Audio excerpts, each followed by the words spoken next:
the game. Everyone's like, I don't know if I'm ready. pretty quiet these days. Kind of, you know. That's not quiet. Hold on, that's not quiet. Teams are tight. That, topic there too, and then all the comments I mean, how I don't know if I'm ready for the hype levels it's bringing out right now. Could get very hype in our first game of the day. Virtus Pro versus PSG. Like, I mean, how the thing that's crazy is that this is how TI started before.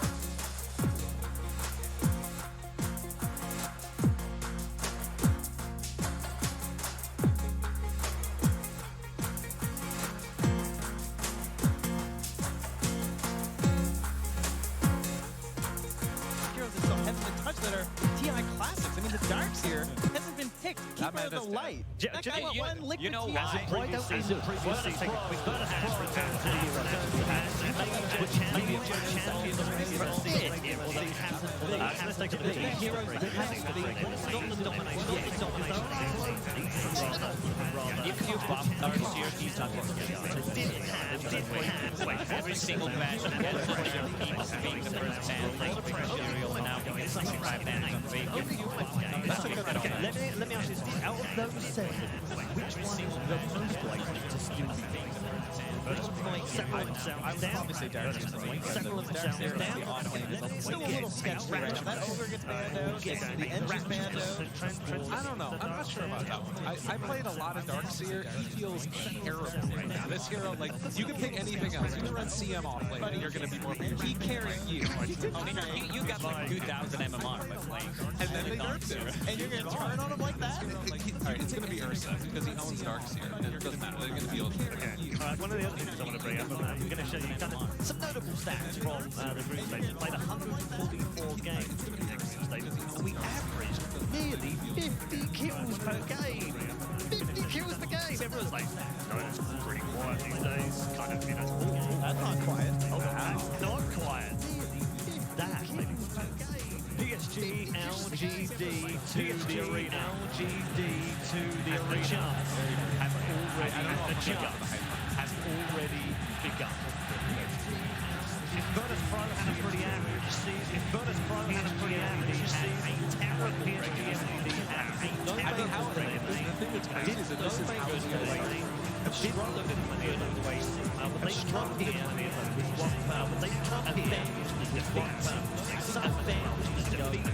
They suffered to go and do it on home soil. Do it on home soil champions and become the first champion to expand. It's incredible. This legendary game. The LGD, this legendary game has never taken. At various points they've had a couple of various points they've had up in the top, a couple of different TI7 up in the top LFY and TI7, LFY and LFY. I have to also say, I think if you go to Doctor, it's just that keeps going. If you have got it, it's great. If you have got it, it's great because I've got it as well. So the cost we got used a little bit. Oh yeah, I mean this is actually extremely exciting. Actually, extremely exciting. LGD, FCI, but the only player that won two of the TI, but that one was buffing two of the China. That one was buffing when the China how to play Dota came into the China. How to play Dota, we came into the China. Wizard did not learn how to do the international. Yeah, they definitely set the early meta of this game. Yeah, they definitely set the early meta of this game. She's spamming some fudge in the pub. She's spamming some fudge in the pub. I was expecting a bit. Expecting a bit. Rachel things get a little bit late. Rachel things get a little. Now we don't need it. Now we don't need it. Let's talk about these two teams. Let's talk about these two teams. 8-8 for Virtus Pro. 8-8 for only got Virtus Pro. One game is effectively a best of one for the other. One game is effectively one, obviously. PSG on the other hand, had the second best record. And when you look at all of the stats, they feature in the top 2 or 3 teams. One game, most kills, least deaths. One game, least deaths on the play. You know, they're up there in the top 2 or 3. Virtus Pro don't feature in the top 10 for anything other than deaths. No, and they started okay, right? I mean, they're coming to the tournament. They won some majors. Well, majors. Yeah, they're like, yeah, Virtus Pro, of course. I'm going to go with Virtus Pro, right? Those good players. They've had their sword struggles. No, and they started okay, right? I mean, they're coming to the tournament. It was, I think, when they got 0-2 by Na'Vi. And it's like, oh, that's not good. And then suddenly you're down, right? They lost another 2 after.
change, and we can do it. So both these teams coming back again, same guys, but hopefully fresher and stronger. It's funny actually, but PSG didn't have the best season. Didn't win a major. Same guys, but hopefully fresher and stronger. So both teams coming back again, same guys, but hopefully fresher and stronger. It's funny actually, but PSG didn't have the best season. Same guys, but hopefully fresher and stronger. So both teams coming back again, same guys.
I mean, we have fans in the hotel last night on the first and second floor just trying to find players. Yeah, they're running very, around, very proudful about their country, as everyone is. Yeah. And I mean, if this is the year that they are going to take TI, it's this. Vici Gaming's looking extremely strong. Same goes So you don't for think LGD. it matters for them? You don't think that pressure on them is bad? Well, it's a lot of pressure, but I mean, these are all experienced players who know how to play under a lot of pressure. And once you're in the booth, I don't think you're thinking about anything else rather than Dota 2. I think the pressure that I would be more concerned about for them is the pressure they put on themselves, right, as opposed to the pressure they're I've feeling. got to win because I'm in China. Exactly.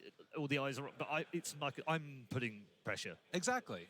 So you know, the stress. It's just a very stressful event, and I think for players in particular, the big goal is just to get out of that and let's get into the Dota game and just focus on that. Yeah.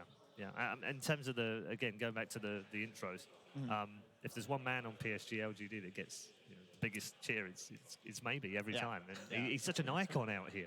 Yeah, and he did something this year that Solo did as well, right? Where he took a break, where this idea of just like not grinding through the entire year constantly. And LGD used the opportunity to bring up one of their younger players, right? They had, I think it was XM who came in. He played a bunch of matches with them, and he was on one of like the minor teams kind of in the area. And so, cool, this guy gets some good experience, maybe gets a break, very good stuff.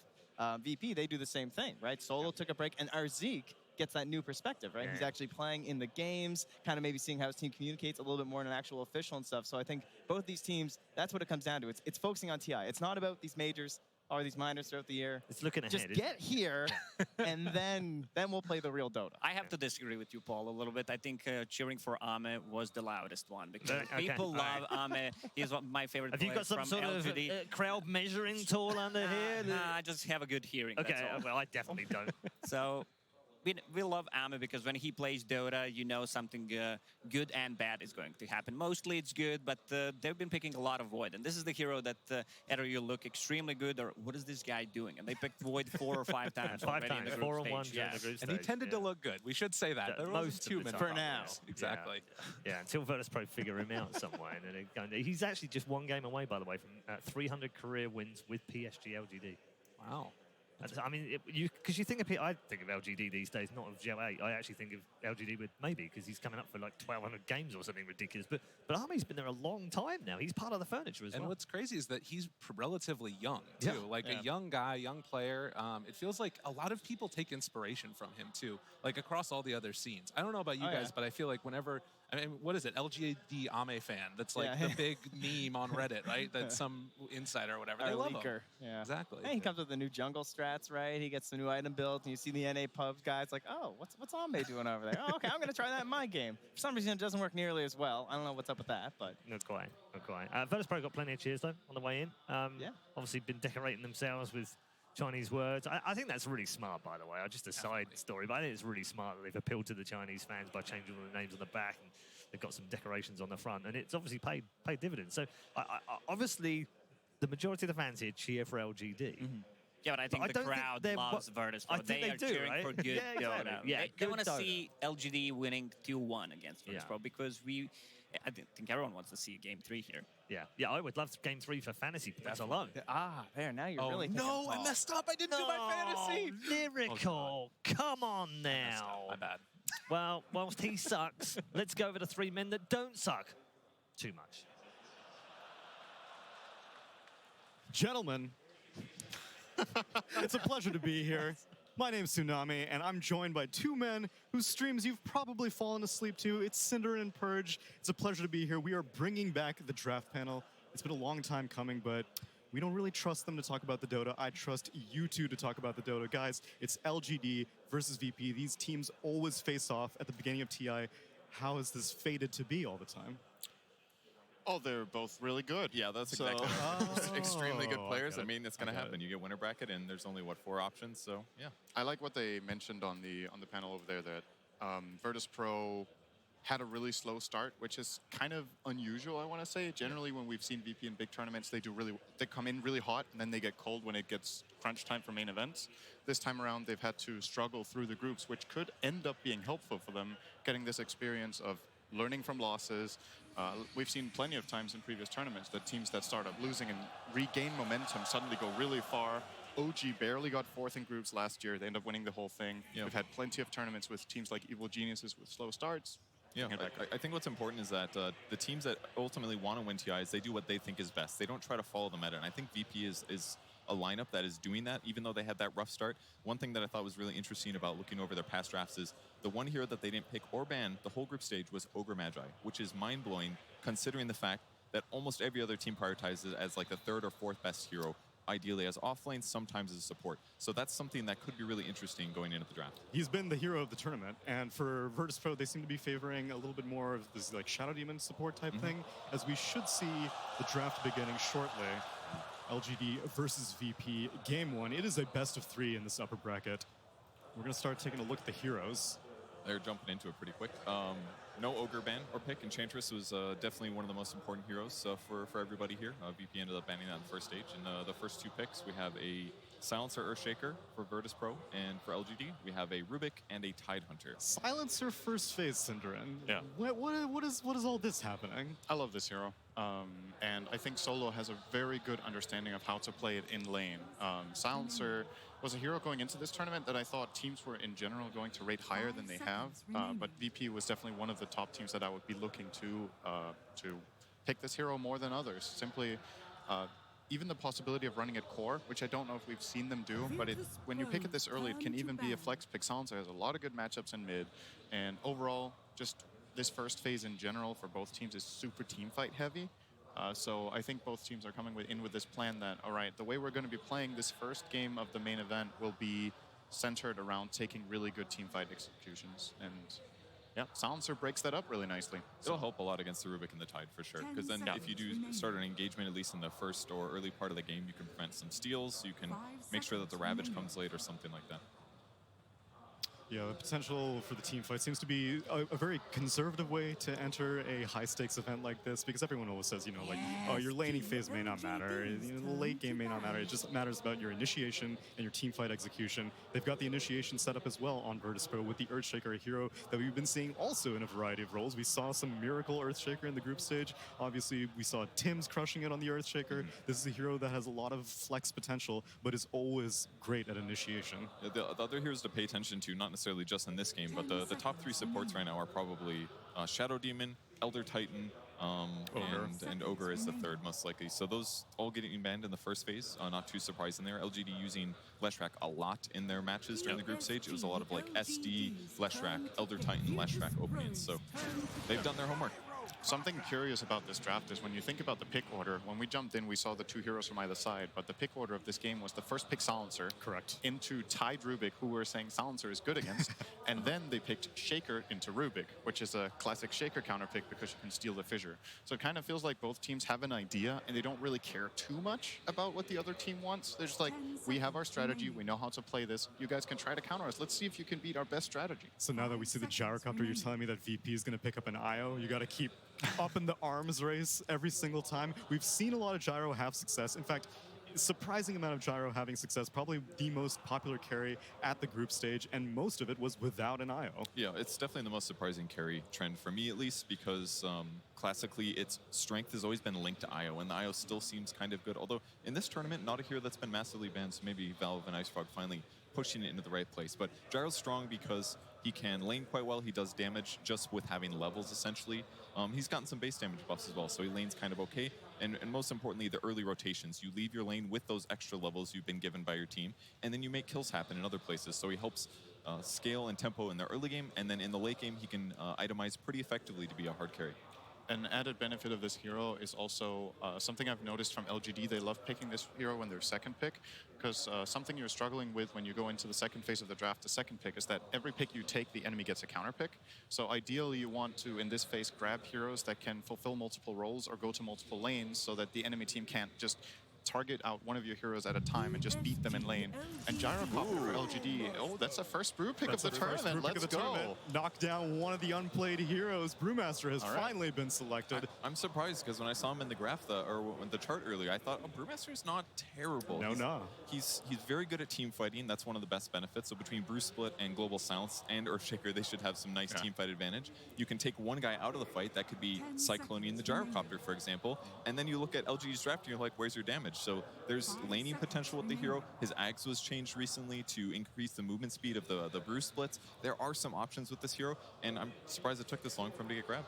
Well, Pasha is an accomplished Brewmaster player. They just needed to barely edge their way into the upper bracket, and they're like, now that we're here, now we can start playing our real heroes. They actually diversified their drafts a lot more than a lot of other teams. They didn't stick with the same core heroes. They were trying things out. Could be a sign that VP has some plans, that they're just trying to feel things out. They know they're a confident team.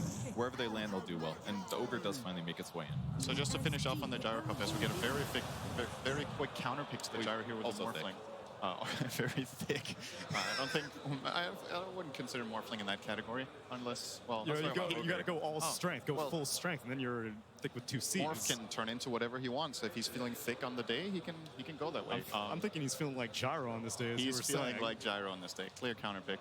But correct me if I'm wrong. I think LGD have mainly played the Gyro mid on Somnus. I think they've played it carry once or twice, maybe. And obviously that's a clear advantage here. But one of the great things about Morphling is I talked about how, well, you can't really counter this guy in lane necessarily because you don't know which lane he's going to. But regardless of which role he is, Morphling just takes advantage of him being in the game. It doesn't even matter how much farm Gyro has. As long as he has the levels so you can turn into him and get the flak cannon, you can do massive teamfight damage. And what we're expecting to see as well is that he'll be Gyro early mid-game, and by the time he builds an Aghanim Scepter, then he's going to turn into Earthshaker. We saw tons of teams abuse this. It is really strong if you get to a decent mid-game. Yep. There's the fact, something that's kind of a luxury on some heroes, such as Morphling, is when you have multiple options. It's always nice to have these heroes that you go into a situation and depending on what is going on, you can choose which way you want to go. It's also one of Invoker's conceptual strengths as a hero, which we haven't seen too much this tournament, but Invoker's ability to just, okay, this is this type of fight, so now I'm going to use these spells. This is this type of fight, I'm going to use these spells. And that's kind of what Morphling can do here, right? Is this a Shaker fight? Is it a Gyro fight? If we get the jump, perhaps even when you have Ags, there will be fights that maybe the Flak Cannon is more valuable. And yeah, we're going to have to see what type of fights VP get themselves into. Maybe even a Brewmaster, potentially. The third passive, Drunken Brawler, is really effective for giving you a lot of crit damage. So in short periods of team fight, you could jump in, slow the whole team. Even the second skill, I think, is generally pretty underrated. I can't remember the name of it. The one that gives essentially like mischance, kind of like reverse blade mail. I always assume it's Drunken Haze. Brawlers when you're punching people. Haze is when people are wasted. That skill can also be pretty effective depending on. Isn't it called Cinder Brew? Cinder Brew, that's the one. Is it? Yeah. I would know. He's correct. Cinder guy. Oh, that's closest to your name. Yeah. Ask me Shadow Demon skills. Go ahead. Release poison. I knew you were going to ask that one. Demonic something. Demonic something. Release poison. VP obviously looking extremely reliant on their team fight. Being able to bring in the Silencer means that, like you said, the Morphling has the luxury of choosing which of the heroes on the field he chooses to turn into. Obviously, we're assuming that he's going to get an Aghanim Scepter fairly on. I can't see any reason why not to. The Earthshaker is just too good potential of a morph target. It's super strong. However, one weakness of VP's lineup, we've been talking a lot about the strengths of how good teamfight they have. They are at a massive cooldown burden. If they take a team fight and it doesn't go well, they flat out just hit a weak point for 2 minutes when they don't have Global Silence, when they don't have Echo Slam, when they don't have Primal Split. Whereas LGD's lineup, sure, you've got the long cooler and the Tidehunter, but the rest of the lineup is kind of online all the time. Short cooldowns, really high impact damage spells. And VP are going to try to alleviate this a bit by getting some sustain in the Dazzle. Well, what if I gave you a hero that had inherent cooldown reduction with the Dazzle? How does that sound? Doesn't give it to his teammates, though. No, not quite. The last pick of a Sven. Sven, a bit interesting, very survivable. I think he's going to be able to just tank a lot of the magic damage, the AoE damage that Morphling's putting out, so maybe he'll be able to sustain against like Bruce Blood and things like that. Yeah. Seeing a lot of rock, paper, scissors going on here, but it's not up to us anymore. I just want to introduce one man, the myth, the promo code. It's BSJ. Thank you, Neil. I feel like this entire draft was basically each team one-upping each other in the team fight department. And what I see with this first time picking Brew in the entire main event is that they see a combo breaker in the Tidehunter. They have this hard initiation with the Silencer Earthshaker, but if they go on the Tidehunter and he Kraken shells off the global and gets that Ravage off, suddenly everything they want to do in the team fight, the burst with the Morphling flat cannon as well as potentially the Axe Earthshaker, is just going to backfire in terms of they are just going to turn the entire fight with the Tidehunter Ravage. So I think this game, I really like the VP draft as it scales into the late game with the Morphling, but the Sven is just much higher paced, and I think that with the Gyrocopter low cooldown in the aggressive mid game, they'll be able to force the issue at a pace that the Morphling won't be able to keep up with. And for no one else to better show us the game, Odie, Pixel, and Fog, take us away. Thank you very much, Brian. And ladies and gentlemen, this is it. The first series we're going to be showing here on the main stage of TI9 live from Shanghai. I'm Odie Pixel here at Fog. As Brian said, it really was sort of a one-up of each other with this draft. It was. But I really feel like the biggest one-up of them all was that morph. There was no hesitation there from VP. Yeah. They saw that gyro. They were picking that morph straight away. Especially when you have the rest of the setups, right? Just like they were mentioning, it's not just that gyrocopter. They have their own backups too with that Earthshaker, even with the Brewmaster, who is the first pick. And also, let's just be really happy here that we're on the first game of the main stage, and we got FY Rubik. We got an FY Rubik. We got FY Rubik. Oh, we do. And I love when we see like Rubik and Morphling versus each other, because we're gonna see a lot of like, it's not like spell steals, but Morphling kind of has that little like spell steal factor with him as well, right? So we could see like 3 fissures inside of fights definitely coming out into play. So we may lose track of whose spell is whose. They're going to be thrown out everywhere. Oh, yeah. And not just sort of the Rubik, the opening to this draft, it felt very sort of old school. Right? We're getting like this Rubik tied on one side, this silencer being thrown in by VP, something that we saw them do a few times back in the Epicenter Major and have a lot of success with. Yeah. I'm bringing something new, as mentioned on the draft panel, the Brewmaster. Not a hero we've seen yet at this TI. VP, as always, the team that you can expect to do this, they're breaking in with something a little bit different. Yeah, I agree totally with what they're saying about like trying to break the combo. They see the Tidehunter picked up early. They're like, all right, Brewmaster, hero traditionally not picked too much, but versus that Tide, you don't have to worry so much about him cracking showing stuff off, because you're probably just going to be searching for him in the fights just to throw him up in the air with that Cyclone of the Wind Panda. So I think the other thing they also went for is what I was talking to teams about, why Brewmaster wasn't really getting picked so much, is because his laning phase is pretty bad right now, is what they all were in consensus with. Earthshaker allows you to kind of skip that, because you're going to fissure block the wave constantly. You're going to set up Pasha to have a much better time. So we'll see if that does play off for VP, as matching the LGD aggression, we've seen these gyrocopters just pop off. This is a gyrocopter, though, that is going to have to start in the mid lane, and it's going to be against that no-one Dazzle, another sort of VP speciality that they brought out at some of the previous DPC events. Probably pretty good lane for the Dazzle, I'd imagine. Just being able to constantly poke. You have the heal to push the wave in as well, so it can be hard for you to actually secure anything as a gyro because of that here. But they're already going to start with those missiles, of course, trying to secure those range creeps. He's going to be able to get this one. It's denied. That was really nicely done by no one. Getting the heal off before the missile connected, so he knew that he would have that time on the range creep to get the deny. Yeah, very nicely played there. As they had FY sitting mid trying to snipe a courier, so I think that's one of the telltale things, is when they're like, ooh, the matchup might be a little bit difficult for us in the mid lane, so let's try to give you a little bit of an advantage there. Isn't able to get it. He's going to go top to try to help out Chalice. This is what I like to call the damage reduction lane, the Rubik and the Tidehunter. Throw your Fade Bolt, your Anchor Smash onto the carry. Gonna be very tough for you to get those last hits. Yeah, on the plus side, at least it's sort of a double range lane for VP. Yes. So Ramsey's, obviously the Fade Bolt, he can't do much about getting hit by, but the Anchor Smash, you can try and sort of play it around. and eventually he's going to have those spells to be able to nuke the creeps as well. Yeah, and he still has a silencer backing him up. One of the stronger support heroes, at least zoning these type of heroes out. Tidehunter, doesn't matter if you have Kraken Shell, because you're just going to be taking those pure damage from those glaives. So. Got Roger looking for some action towards the mid. It was sort of spotted out by the ward. Still though, Somna's taking a lot of damage from this move. Will be able to stay alive and get himself back behind the tower, but they've got to be prepared for these sort of rotations, LGD. Yeah, he's getting pressured a lot. Only the 2 or 3 last hits right now on the gyrocopter. Versus no one. As we kind of felt it would be, right? That dazzle pick, that's why they wanted to have it versus this mid lane gyrocopter. Still having Roger kind of chilling around the area. It's just such a strong lane. They have the offensive potential with a poison touch, and these heals, as you've seen, if you're not used to it, even if you are, even if you're at the top of your game, these heals will throw you off getting those range CS. Absolutely. So Pasha, we see he's starting to struggle, of course, because Roger's making those moves around the map. So he's just going to look to pull some creep waves, get chased out by X-Nova quite a bit here, as this Ogre who's just going to punch him.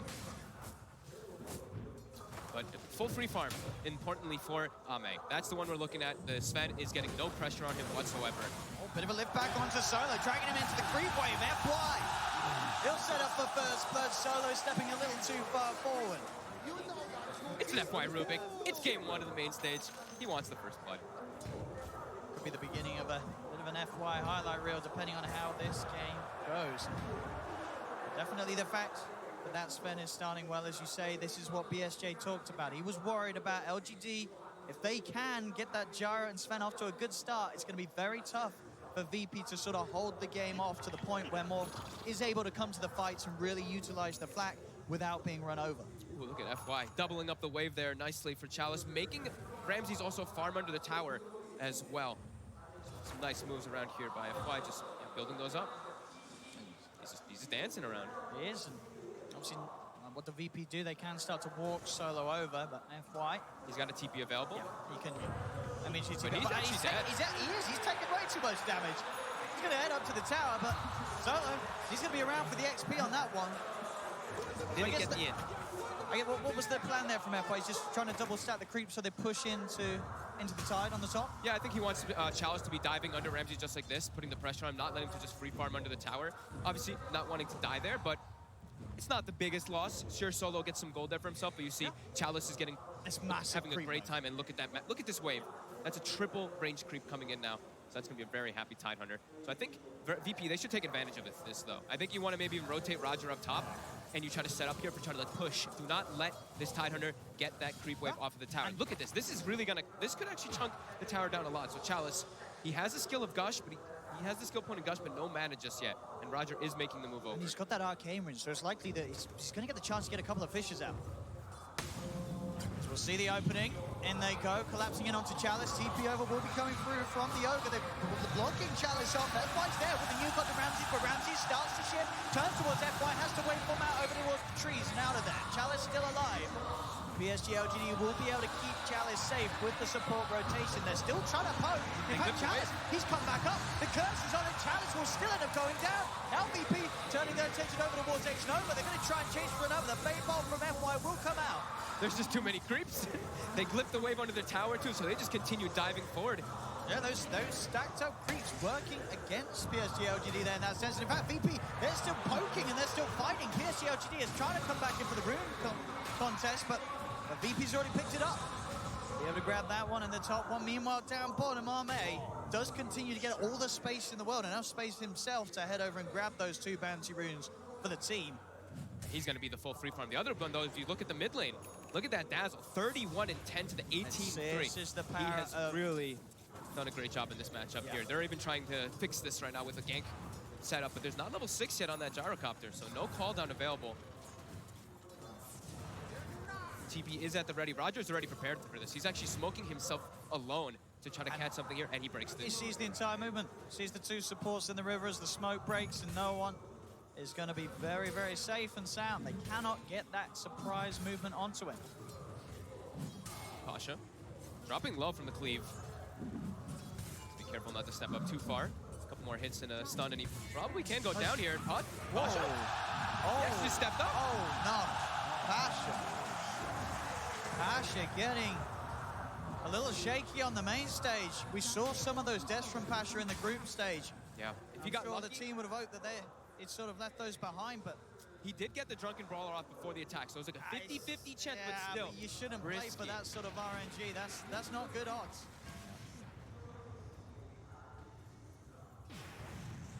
They do also manage to get the courier here, VP, so taking that one down from LGD and getting that gold bonus. They were actually able to finish. I saw Roger chasing it with illusions, but wow, he was actually good to chase it and finish it. That's a bit surprising there, LGD, getting caught off guard. Still farming very well, as we were saying. Ame is, I mean, especially with that kill, this Sven lane has just gone better to better. Yeah, how's their stacks looking? Looks like they're starting to prepare them. Both FY and Xnova will start to do those for the Sven and the Gyro. Both of them can do that, as we probably expect Somnus, though, to be the one who's going to be running around more so as this Gyro ganking while Ame just farms. But Ame's off to such a great start. And immediately starts pressuring Pasha as well. And Pasha really does have to be careful. He's doing pretty well, though. Like, the sure gold, it's not the greatest, but he's kind of tied with the Gyrocopter and extra timer, so it's pretty decent. But levels, it's almost a level 6 Brewmaster. So in this game, the Brew has a lot of different potential he can do. Has to be careful of some steals later on from the Rubik. You cover pretty easily with your Brawler, but he can dispel the Bloodlust, he can dispel the Warcry, throwing up that Tidehunter as we talked about as well. Going to be very important for that VP side's team fights. That's Pasha. Making an invasive play here. Not quite level 6, pretty close to it as well. He's going to get surrounded. Get surrounded here. Well, the three of them after going for the high ground. He has got no one by his side. So we'll be able to walk away. No point shed, of course, in the grave. Fully offensive. No one with a skill build at the moment. As expected. He's also queued up the book, which we also seem to expect pretty much every single time on the core dazzles. The one thing is, though, they do have great ways to farm that book. So I think no one does have to be careful when he is like pushing out waves and farming with these, because Gyrocopter and Sven, they eat that book very easily whenever it is going to be used, if it's not inside of just a farming position in the jungle. Solo is spotted on his warding expedition. He's looking in some trouble. He's got a lot of backup coming in as well, Ame. They should be able to slow this one down. Missiles out. Fisher block from Roger. Very nicely done. Will actually shut the play down. They won't be able to chase. And this is them all bringing the attention away from Ramses. He's able to just get all these free last hits top now, landing alone versus Chalice. Just keeps turning into the Tidehunter, throwing some gushes and anchor smashes onto him, then shifts back to his form. As LGD, they're playing the farm game. You can just tell from the way they're setting up for all this, getting all these stacks prepared. And now they'll give FY the lane, as Almay will just jungle it up. Xnova will sap that experience. And it looks like VP, they want to get on the aggressive side here.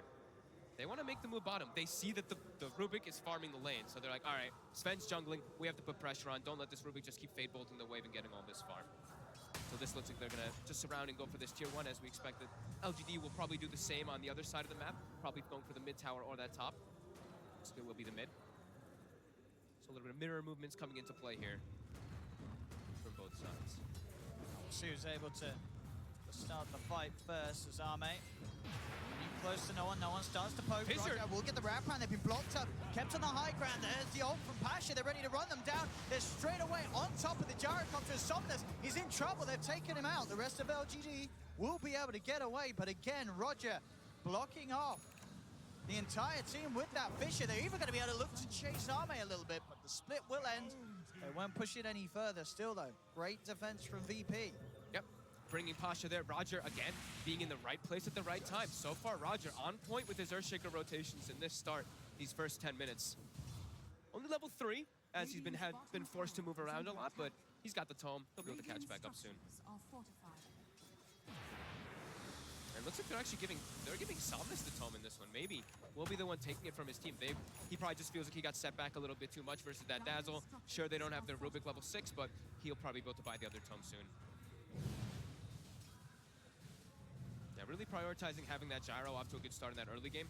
Probably because they want to be able to farm. Like Tidehunter, not really that one who can run around and make plays too much early on. Sure, you have Ravage, but your Gyro is that main driving force of your aggression on the LGD side until the later stages. Sure. And even though his farm might not be great, as long as he can have Ame in the front and he's able to get out all his spells, the magical output of the Gyro at this point is still something that VP have to be very wary of. Absolutely.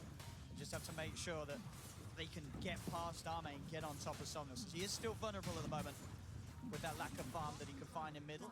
Top lane, space is there. They'll take a tower. Arme's farm continues to skyrocket as he hits 6k net worth at 11 minutes in.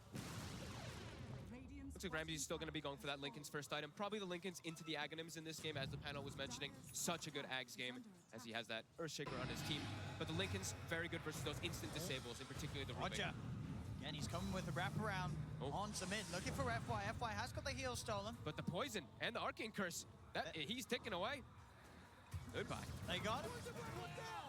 A lot of damage over time, as you say. Those two spells, a bit of a nightmare for FY. At least the Ogre won't care too much. He's a little tankier, but anytime FY gets caught out by those two, they're trying to take advantage here of the slight time that they expect the Brew ult to be down, but Brew ult's going to be back up in about 5 seconds. Pasha does have a TP. He's setting up immediately. Yeah, Defense of the mid tower.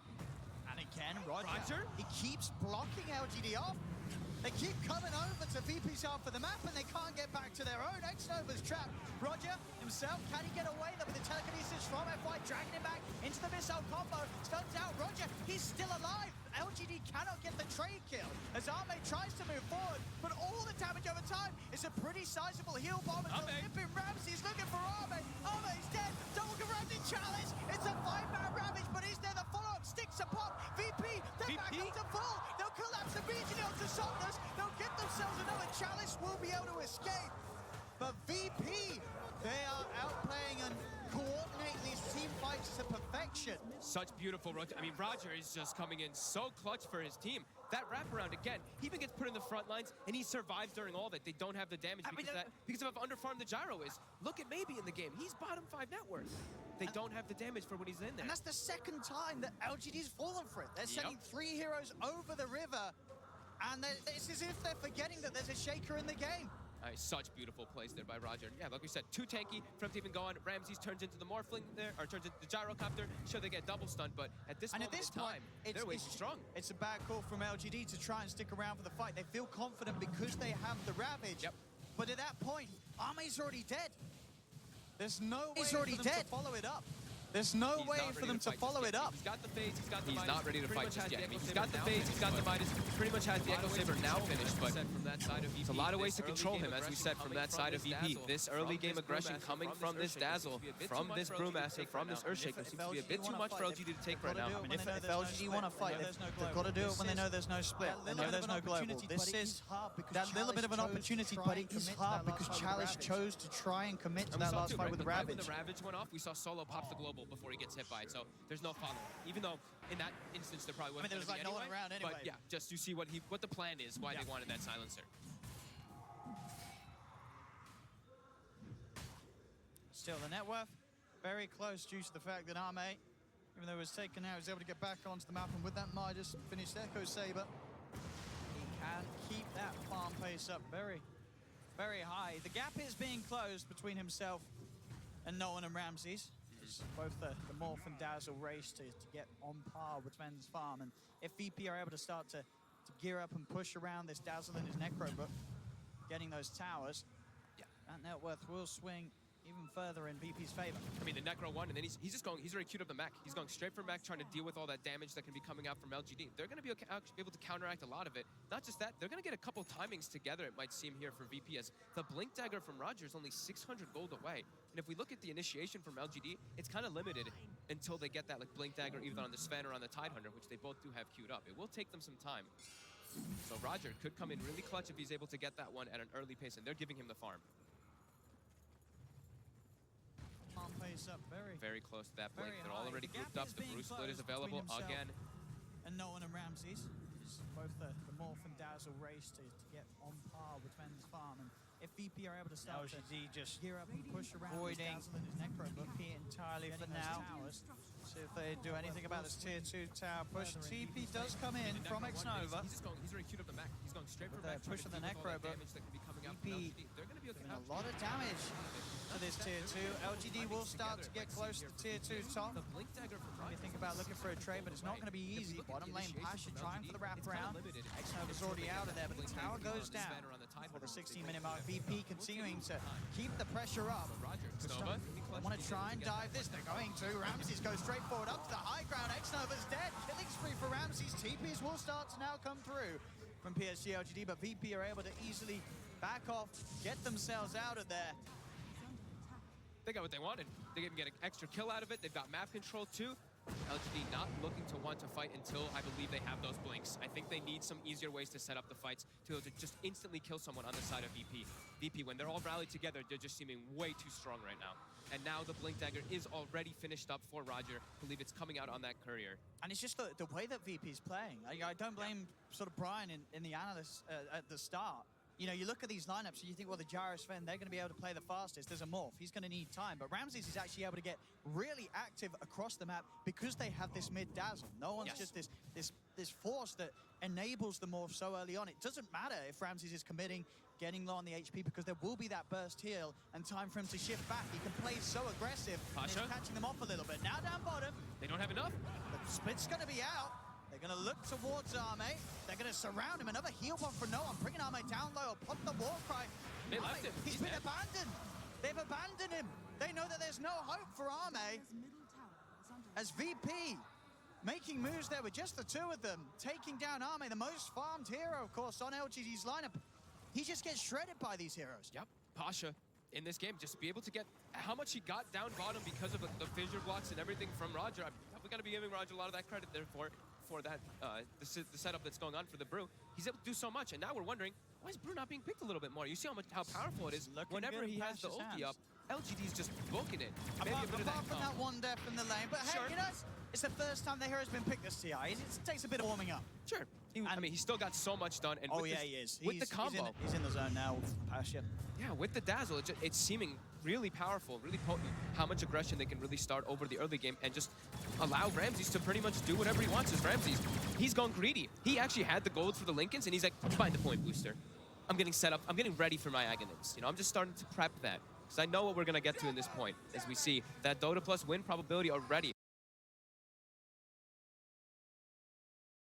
Highly favoring VP. But LGD, they've got their timing now. They've got the blink on Chalice. They do. Are they going to be able to find anything?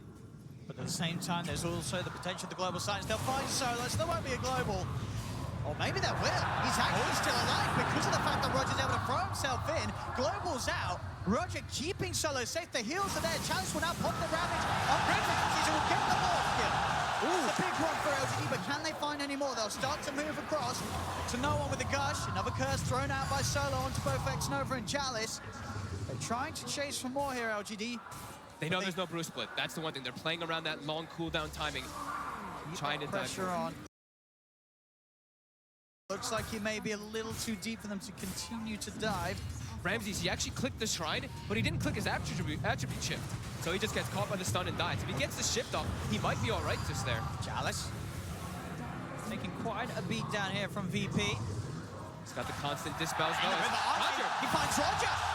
Roger was trying to sit at the backlines in the river, looking for a potential to get him with the Blink Echo, but Arme finds him. And how quickly the tides have turned.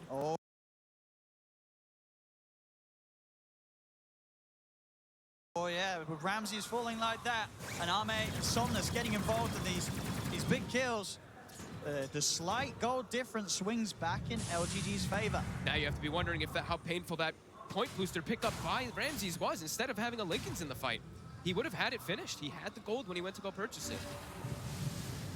If he gets punished for his greed, as not only just that gold lead swing, you see the experience. It was 2K in advantage for VP. It swings heavily up towards LGD. Let's see how the gold swings here around these runes. Bounty rune wise, LGD, they've got heroes set up, down, bottom. They're going to be able to get the majority of them. Oh no, wait, it's 2 for 2. 2 for 2. 2 for 2. Pasha was able to get both of those. The bottles sometimes confuse things. But they have their Brew split. It was 3 for 1, right? Yeah, it was 3 for 1. 3 for 1, you're right. Yeah, the bottle confused I saw an illusion. you. Yeah, confused me as well. Maybe question myself, but yeah, they manage to get the majority LGD. Yeah. Now they can go into this roast pit. They have their Brew split. They know that LGD does not have their Tidehunter Ravage or that God Strength, actually. How long? Yeah, still a bit of time to God Strength. Yeah. Can they still try and push VP out of the pit? Still sitting around the area. If they could time it right and get him with the stuns. There's 15 seconds without God Strength, but they have BKB on the side. Okay, Chalice, he'll jump in to get the vision, stun out to Ramses. Now the primal split comes out from VP, and now it becomes a lot harder for LGD to get close to the pit, as Pasha will be able to hold the team away and get that space for Roshan to fall. an Aegis to be claimed by Ramses. They might look for a fight anyway, though, on LGD, because they know that there's no split available. Chalice is committing forward. They're going to have Ravage. They're going to have God Strength and BKB on the Sven. They want somebody here. They are committing far. You have to be a little wary of Roger having the Echo Slam available, but Somnus is ready to go in underneath the tower. Stuns out from Arne. There's the God Strength, the shallow grave, keeping Roger alive. They'll try and get out of it.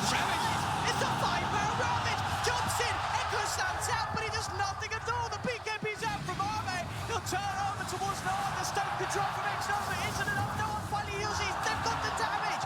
LGD, they get both. As Chalice sees the perfect opportunity. He's not even done yet.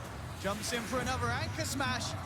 Keeps the pressure on VP as they're pushed back away from the tier 2 tower. And despite getting a Roche, getting the Aegis, they lose the following fight and they'll lose more map control. It's the little things, right? Chalice just blinking into the pit there initially, giving vision, causing Pasha to kind of be like, oh my god, I actually need to split for this situation. Allows them then afterwards, they know they have the way advantageous team fight versus VP when they don't have split available. Chalice with no fear. He's playing versus that lineup where he's like, they don't really have ways to burst me down as a Tidehunter in this game. With this hood available, he can just freely jump in like that. And yeah, like you said, the beautiful 5-man Ravages we're going to see again here. I mean, it looked like maybe they'll lose a couple, but indeed, Chalice in the perfect position, even tickling Solo on the edge there. Every single member of VP caught out by that play. And Pasha, you can tell he was like, I'm not liking this fight too much. He was even starting to TP out. Someone made the call, though, to try to keep it going, and they ended up losing a couple heroes there. It doesn't get more perfect than that for this Tidehunter. 5K lead off the back of those plays. Roshan gone wrong, but not in the traditional sense. Where VP still managing to be the ones getting the Aegis, it did not matter. Still gonna have, now they're gonna have Bruce Split available again. So like we're seeing, it's gonna be back and forth whenever these long cooldowns are off for VP. Them looking to bring the fight. And they're pretty close to that Aghanims on the morph too. So he will also be pretty scary when he gets that. As we see that shift at the 18-minute mark, a 70% chance for that Dota plus 4 VP. Now all the way to that 50-50. Roche is not always the answer.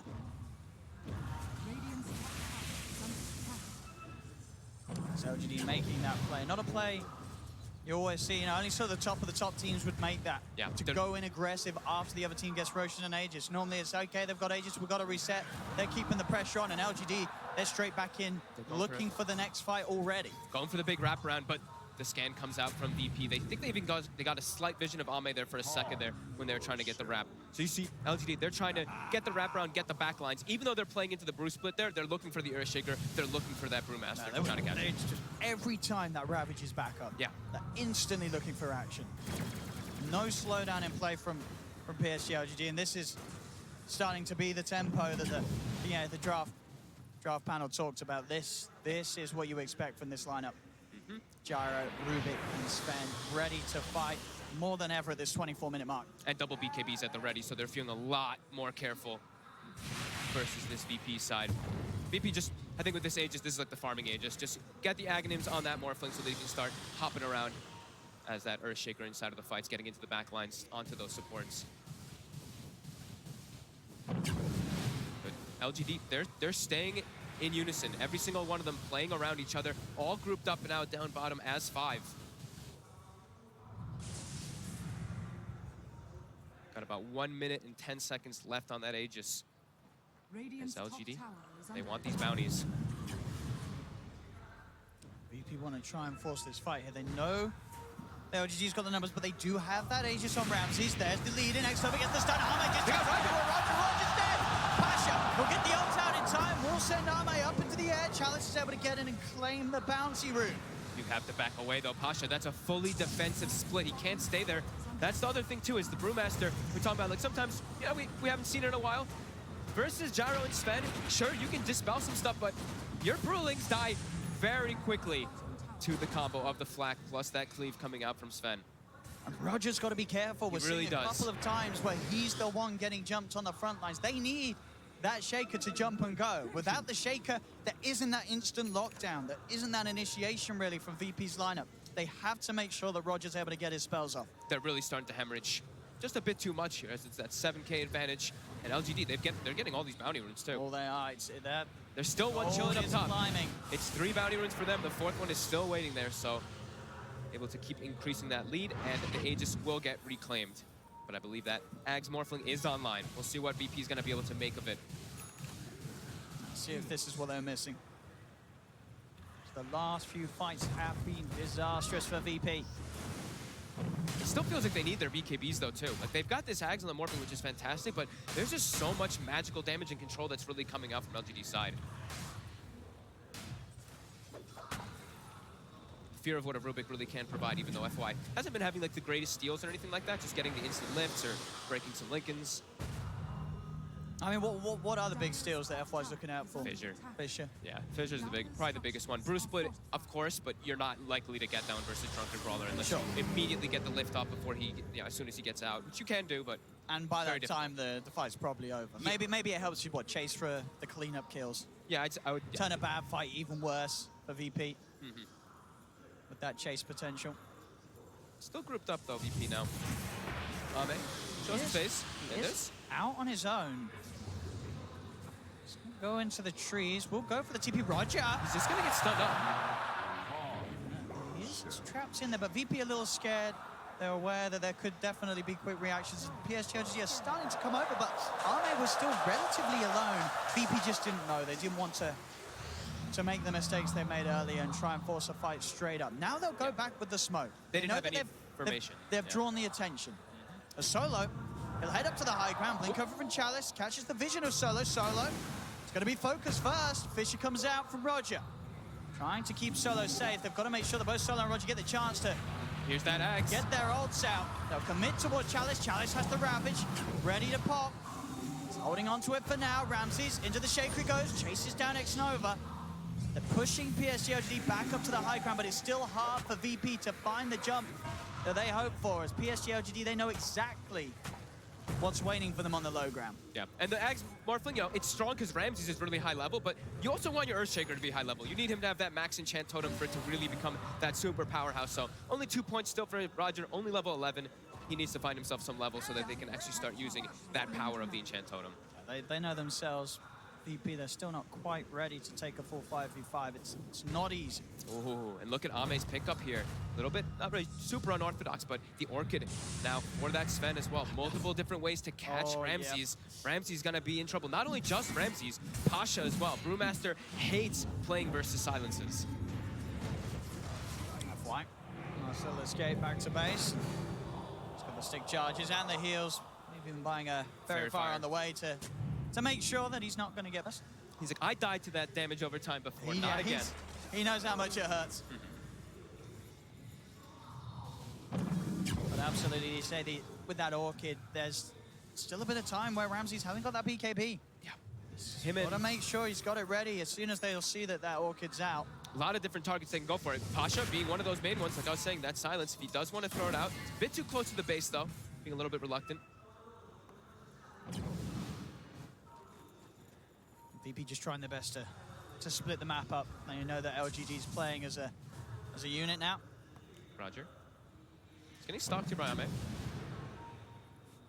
We'll be able to back off. So 30 seconds, we're going to have these bounty runes coming out. LGD, they've got creeps hitting the base. They're actually forcing a reaction to the base right now, so they're going to look to make an aggressive play. They're like, all right, Silencer just went top. We can definitely look for a fight right now. With a full butterfly finished up on Somnus. They're jumping for Ramses. They managed to break the link because they're in with the silence. The global does come out. He did manage to shift before the silence came in. So Ramses has got enough HP to be able to waveform back out of there. Pasha is going to start to fight back with the primal split. Surrounding X-Nova, Somnus with the flak. Will start to kill off the Brewlings very, very quickly. Pasha's got to be careful. Ravage from Chalice onto the backlines. They found Roger. Amazing with the damage. Roger's dead as well as Ramses. There'll be a buyback from Solo. They can do it. Sorry, it was Ramses as Roger. It was Ramses and the shaky of and now they get Roger. They've got both of them. It's a triple buyback from VPs. They'll try and turn. Oh my God. But that, I mean, I got baited. I saw a shaker die. I was like, Roger's there. I was like, no, hang on. That's Ramses. He's getting caught off. Ramses at the start of the fight. That Orchid, it's really catching him off guard there. It looked like Ramses was safe for sure. He built up all the HP, but he ends up back in the middle of the fight as the shaker, and he dies straight away. They're really starting to run away with this one here on PSG.LGD. They buy back on X-Nova. They're like, let's just bring the fight to them. They don't have anything available. Roger, sure, he's got Echo Slam, risky player from VP. It's not a quick Roche. They're trying. They've used 3 buybacks for this attempt. Chalice is in immediately. I don't know if VP can get away with this. Doesn't look like it. They're jumping forward. Ramsey's just trying to pass the instant he gets stunned. Alright, on top. The echo! He Whips the echo. He did not get the blink off as VP. They've got to back off. Oh my, he had it up too. I hadn't clicked on it. It was not canceled. He just didn't get it off there. Ramses going in again. He has to be careful though when he's the shaker. We saw him get tripped up in that mid lane. And now PSG.LGD are holding on to a mighty 12k gold lead.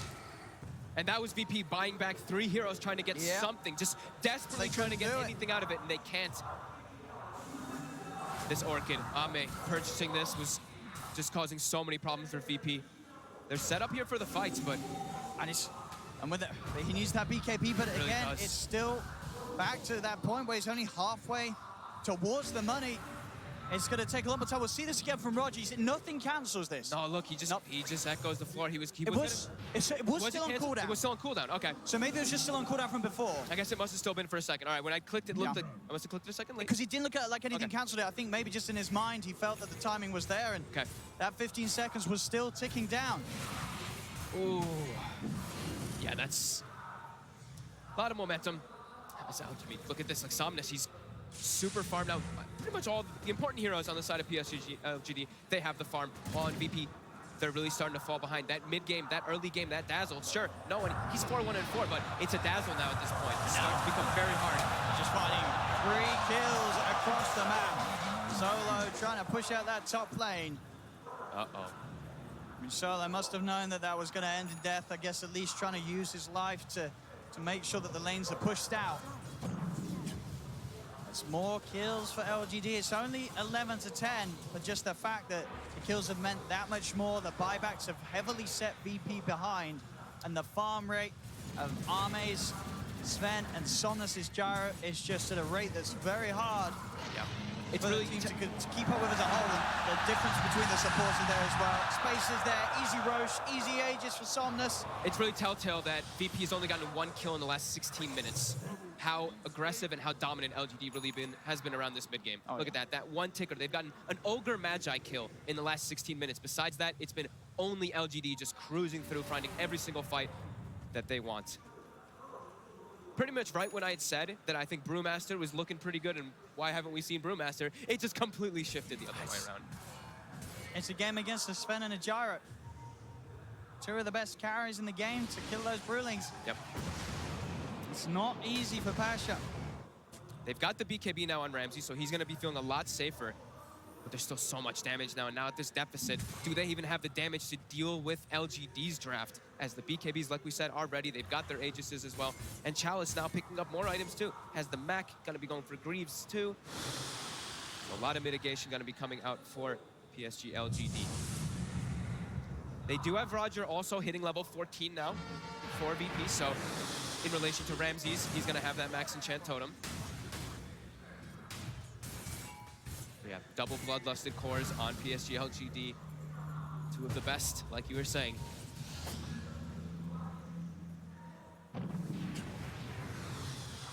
I mean, is there a chance for VP that this morph could be the game-winning element? Is the sort of the morph shaker interaction strong enough to win a game when they're 15k down? They have to get some better forms of initiation. Roger, having such a solid early game, has not been able to find almost anything after that. Just seems like PSG.LGD always seems to know where he is in the fights and catching him at the start. It's VP.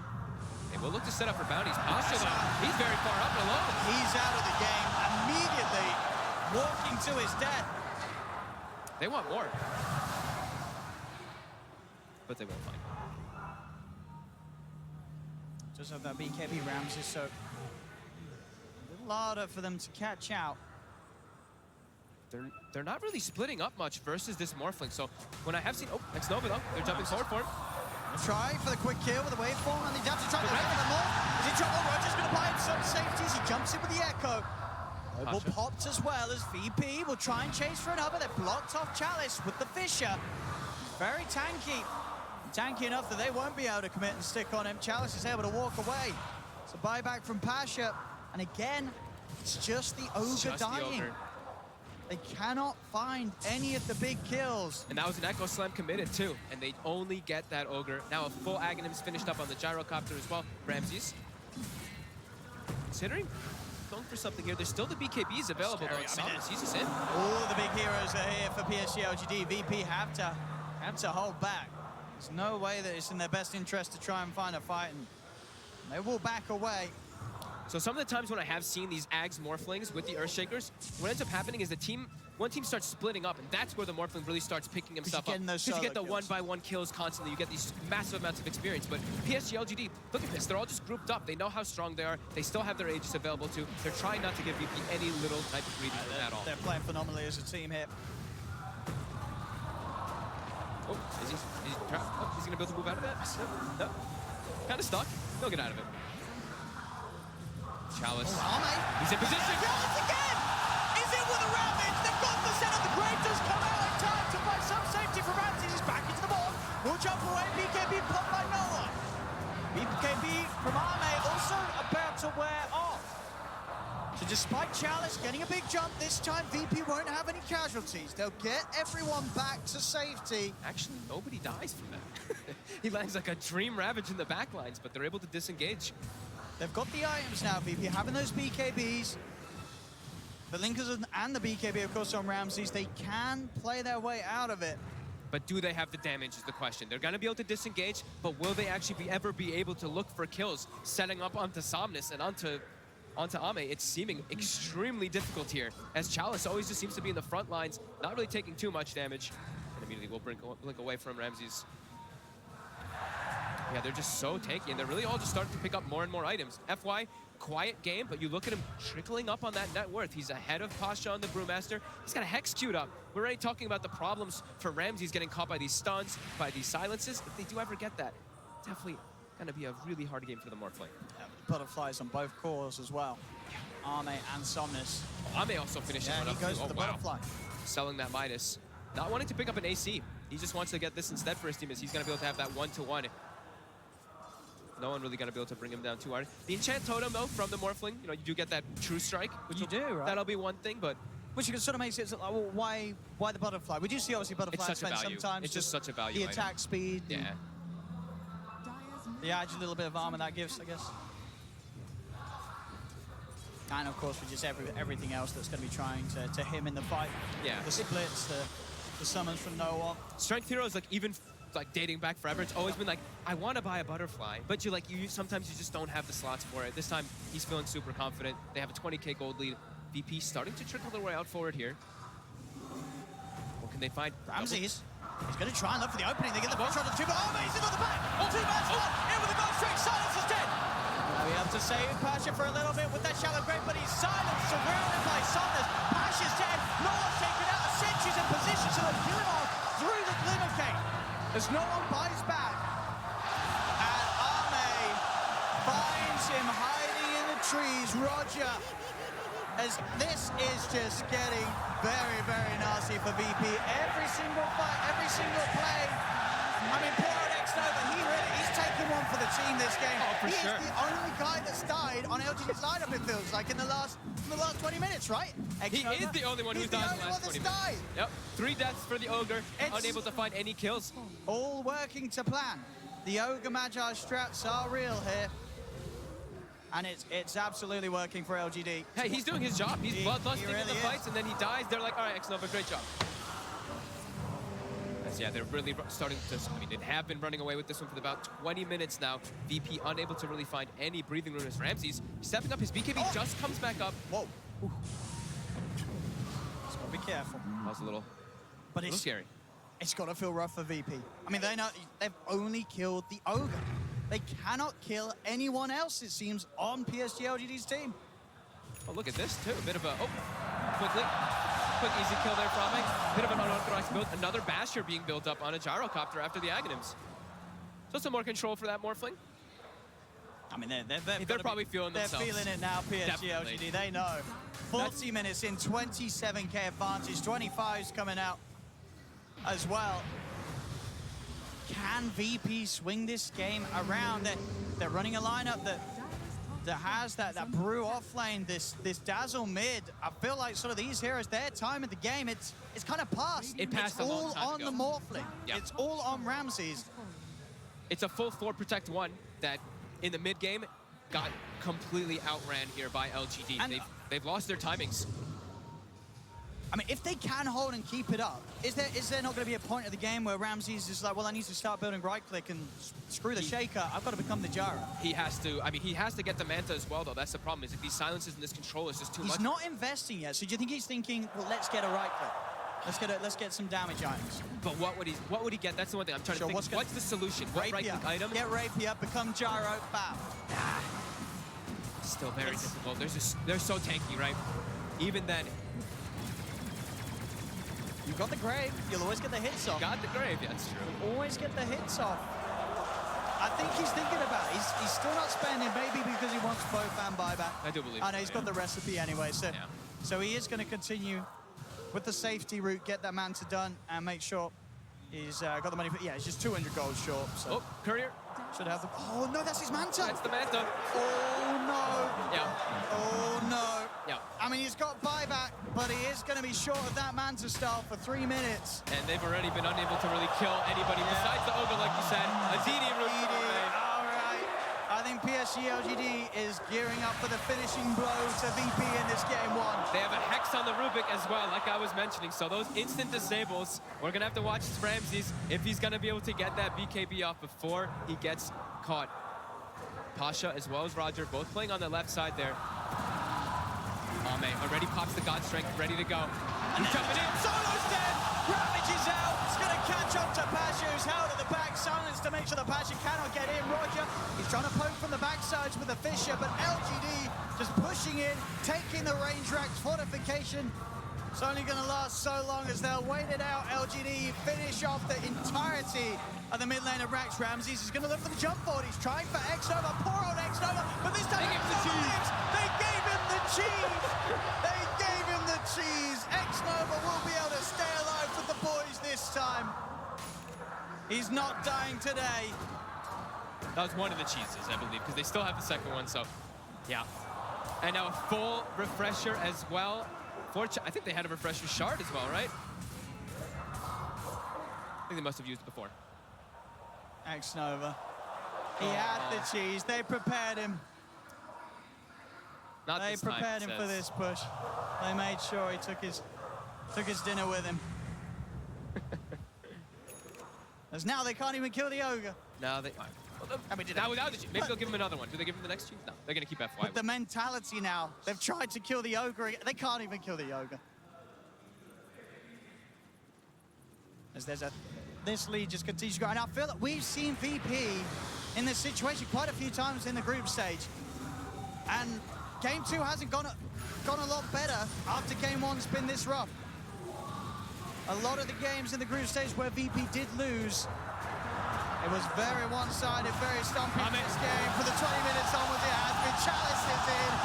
Ravage catches onto Solo and Ramses, he's trying to play his way up back into the Shaker. Will be able to get the 3-man Fisher and jump away.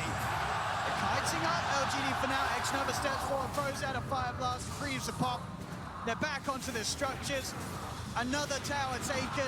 This push isn't going anywhere. LGD making themselves feel at home inside the base. There's the second Ravage onto Ramses. Burns down X-Nova. He's going to get the kill. A beautiful comeback story from the Ogre this game. From dying every team fight to taking out their carry. As the racks are down. That's got it. GG, well played. It's a win for LGD. It's a win for Ogre Magic. As VP, can they come back in game 2? I don't know if they can. This has been less than ideal for them to open up on the main stage, but for PSG.LGD in front of the home crowd, this couldn't have gone any better. No, it seemed like these first 18 minutes or so, VP running away with it perfectly. They have this initiation coming from Pasha every single time. They're always taking the fights on their own accord. Everything's going well, you know, those first 10 kills. Then LGD, they get the Blink Dagger on Chalice, and the whole game explodes and turns around. They fully claim the whole map control. They take several fights in a row that are extremely dominant in their favor. And VP, they hit a brick wall. All they can kill is an Ogre. All they could kill. Poor old X-Nova. The X-Nova Magi coming into play though at the end with that cheese and killing Ramses. You know, he's gonna feel very happy after that as PSG.LGD take game one, leading this series for now. But there we have it. A beautiful victory for LGD, and VP, they've got some picking themselves up to do after that game. There we go then. Game number one in the bag, and it's exactly the same story as we had in 2018. This, of course, a matchup that we saw in exactly the same round this time last year. No change whatsoever as far as the result of game number one is concerned. We're going to get some thoughts from our panel in just a moment, but I think our draft panel are ready to give you some of their thoughts as well. So let's head over there and find out from our three men who predicted rightly or wrongly. I don't really know if we gave a hard prediction, but let's just We were right. No, We were right. right. We were right. Thank you, Purge. Yeah. And I think it was because this Dazzle thing was unexpected. They ended up giving it to no one. Virtus Pro initially it looked strong, but then it kind of started faltering. Yeah, I mean, it's typically a support, but lately, at various times, has been a core. And what was cool about the VP draft is it allowed them to make the Brewmaster pick make more sense, because Brew splits into 3 units. The Shadow Wave is going to be high-leveled because he was a core, and that meant that they could do way more mid-game damage. So they basically surprised their opponents with sort of a cheese pick, and then they had a much stronger mid-game than their opponents expected. Yeah, they got a lot of value out of the Dazzle mid too. We've seen Somnus play a lot of matchups with this Gyrocopter, and the Dazzle he lost his lane. I think for the first time this tournament, he lost his lane really hard. I don't remember seeing him losing it that hard. I think no one was ahead by 2,500 net worth over the Gyro, I believe, at minute 15. But then you get 1 or 2 good team fights. We run into the problems with VP's lineup where we talked about the big cooldowns. If they fail one time, there's an Echo Slam that whiffs, or the Brewmaster split after they take Aegis on cooldown, and you know, LGD just run in and fight into Aegis and win the fight. Yeah, it was just like 2 good fights by LGD. They got the Morphling kill in the jungle at that one point, and they all ended on an Ogre, and that was all they got. And at that point, they're just going to get outscaled. Yep. Yeah, they had tried even to finish off that Ogre at the end, and they were confident. They're like, I don't need a cheese. Give it to my Ogre. X-Nova, give him some fantasy points on the board. So that concludes game one of the International main event. What a way to start it. Thanks very much, gents. Yeah, we're going to get some more words from Lacoste, Lyrical, and Trent alongside as well. Gents, enjoy that? Yeah, well, do you think they're ever going to go back to them if they're wrong? I feel like... We don't go back to wrong people, Yeah. Trent. I mean, that's not how it works. That's the place lesson to for be. us all. Yeah, you get to look good over there, you know? You make a mistake, they just forget But about it's it. okay, because we don't have to make any predictions whatsoever. We can just have that's the fun real over it. This is the fun place right now. Yeah, we're the fun. If we were smart, we would be on that panel, Yes. Yeah. Yeah, you could look at it like that. right? If we're not fun, there, do so we that need doesn't to work. find this a third job? Maybe observing will do. Is that easy? Oh. It looks difficult to me. It's a lot of pressure, too. Is it? Speaking of pressure. Yes. Oh, you see that one? Segue. That's on what we the do at this internal panel. Segue. He doesn't want to observe, he wants to host. That's I see right. how it is. Okay. No, to me, it was like that crazy moment. Like, VP so far ahead early Yeah. on. And the other big thing about that game was the Morphling Earthshaker. That combinations looked brutal. Yeah. And it just didn't end up working out for him. I feel like the nerves got to him a little bit on the big stage. You think I'm so? not sure. You think nerves? I feel like it. I just felt like Nerves maybe they or needed to be Nerves, maybe nerves. nerves. All right. The nerves. got That's what I was trying to say. It just felt like maybe they needed a bit further ahead. Get ahead and get further ahead. I don't know. Let's check in with our wonderful Casey, who is out roaming the halls as ever, interviewing fans and you know, generally having fun. How you doing, Red Eye? I'm doing good. We are here interviewing fans here live in the crowd. Casey, pretty good game one, yeah? That was an awesome game one. I think TI9's off to a pretty good start. As do I, but let's hear about what our fans think. First things first, I found this young man walking around. What's your name, sir? My name is Jake. Jake, you're live streaming right now. I don't know if you guys can see this, but he is actually in real lifing at the moment with his own chat. This is some Inception stuff. That's right. I'm here covering TI from the event floor because I'm not going to stream the actual games going on. We are going to sue you, though. Yep, I'm going to put the camera down now. Great. Why are you here? Anyone you want to talk to? Anyone you want to support? Put the That's good. Honestly, I'm here for Alliance and EG. Got some friends on each team, and I wish Bulldog was here. I think he's hiding somewhere, but maybe next time. Maybe next time. Maybe next time. Probably not, though. Thank you very much, my friend. Anything you'd like to say to your fans that are watching? Oh, wait, these guys, wait, my fans or your fans? All right, thanks a lot, boss. All right, you were great. We're talking to all the fans here, and we found somebody who this is their first TI that they've ever attended. Watch out, Casey. My name is Casey. Nina? Okay, yeah. Nishiwan Nagadoi. LGD. I asked him what team was his favorite, LGD. And what do you think of TI so far? TI9? TI 到现在你是怎么想的？那个非常的让人兴奋，老杨一定是不可战胜。Sir Action selects Boo How. No, Boo How. Sir Action selects Boo Shiwan. 喜欢。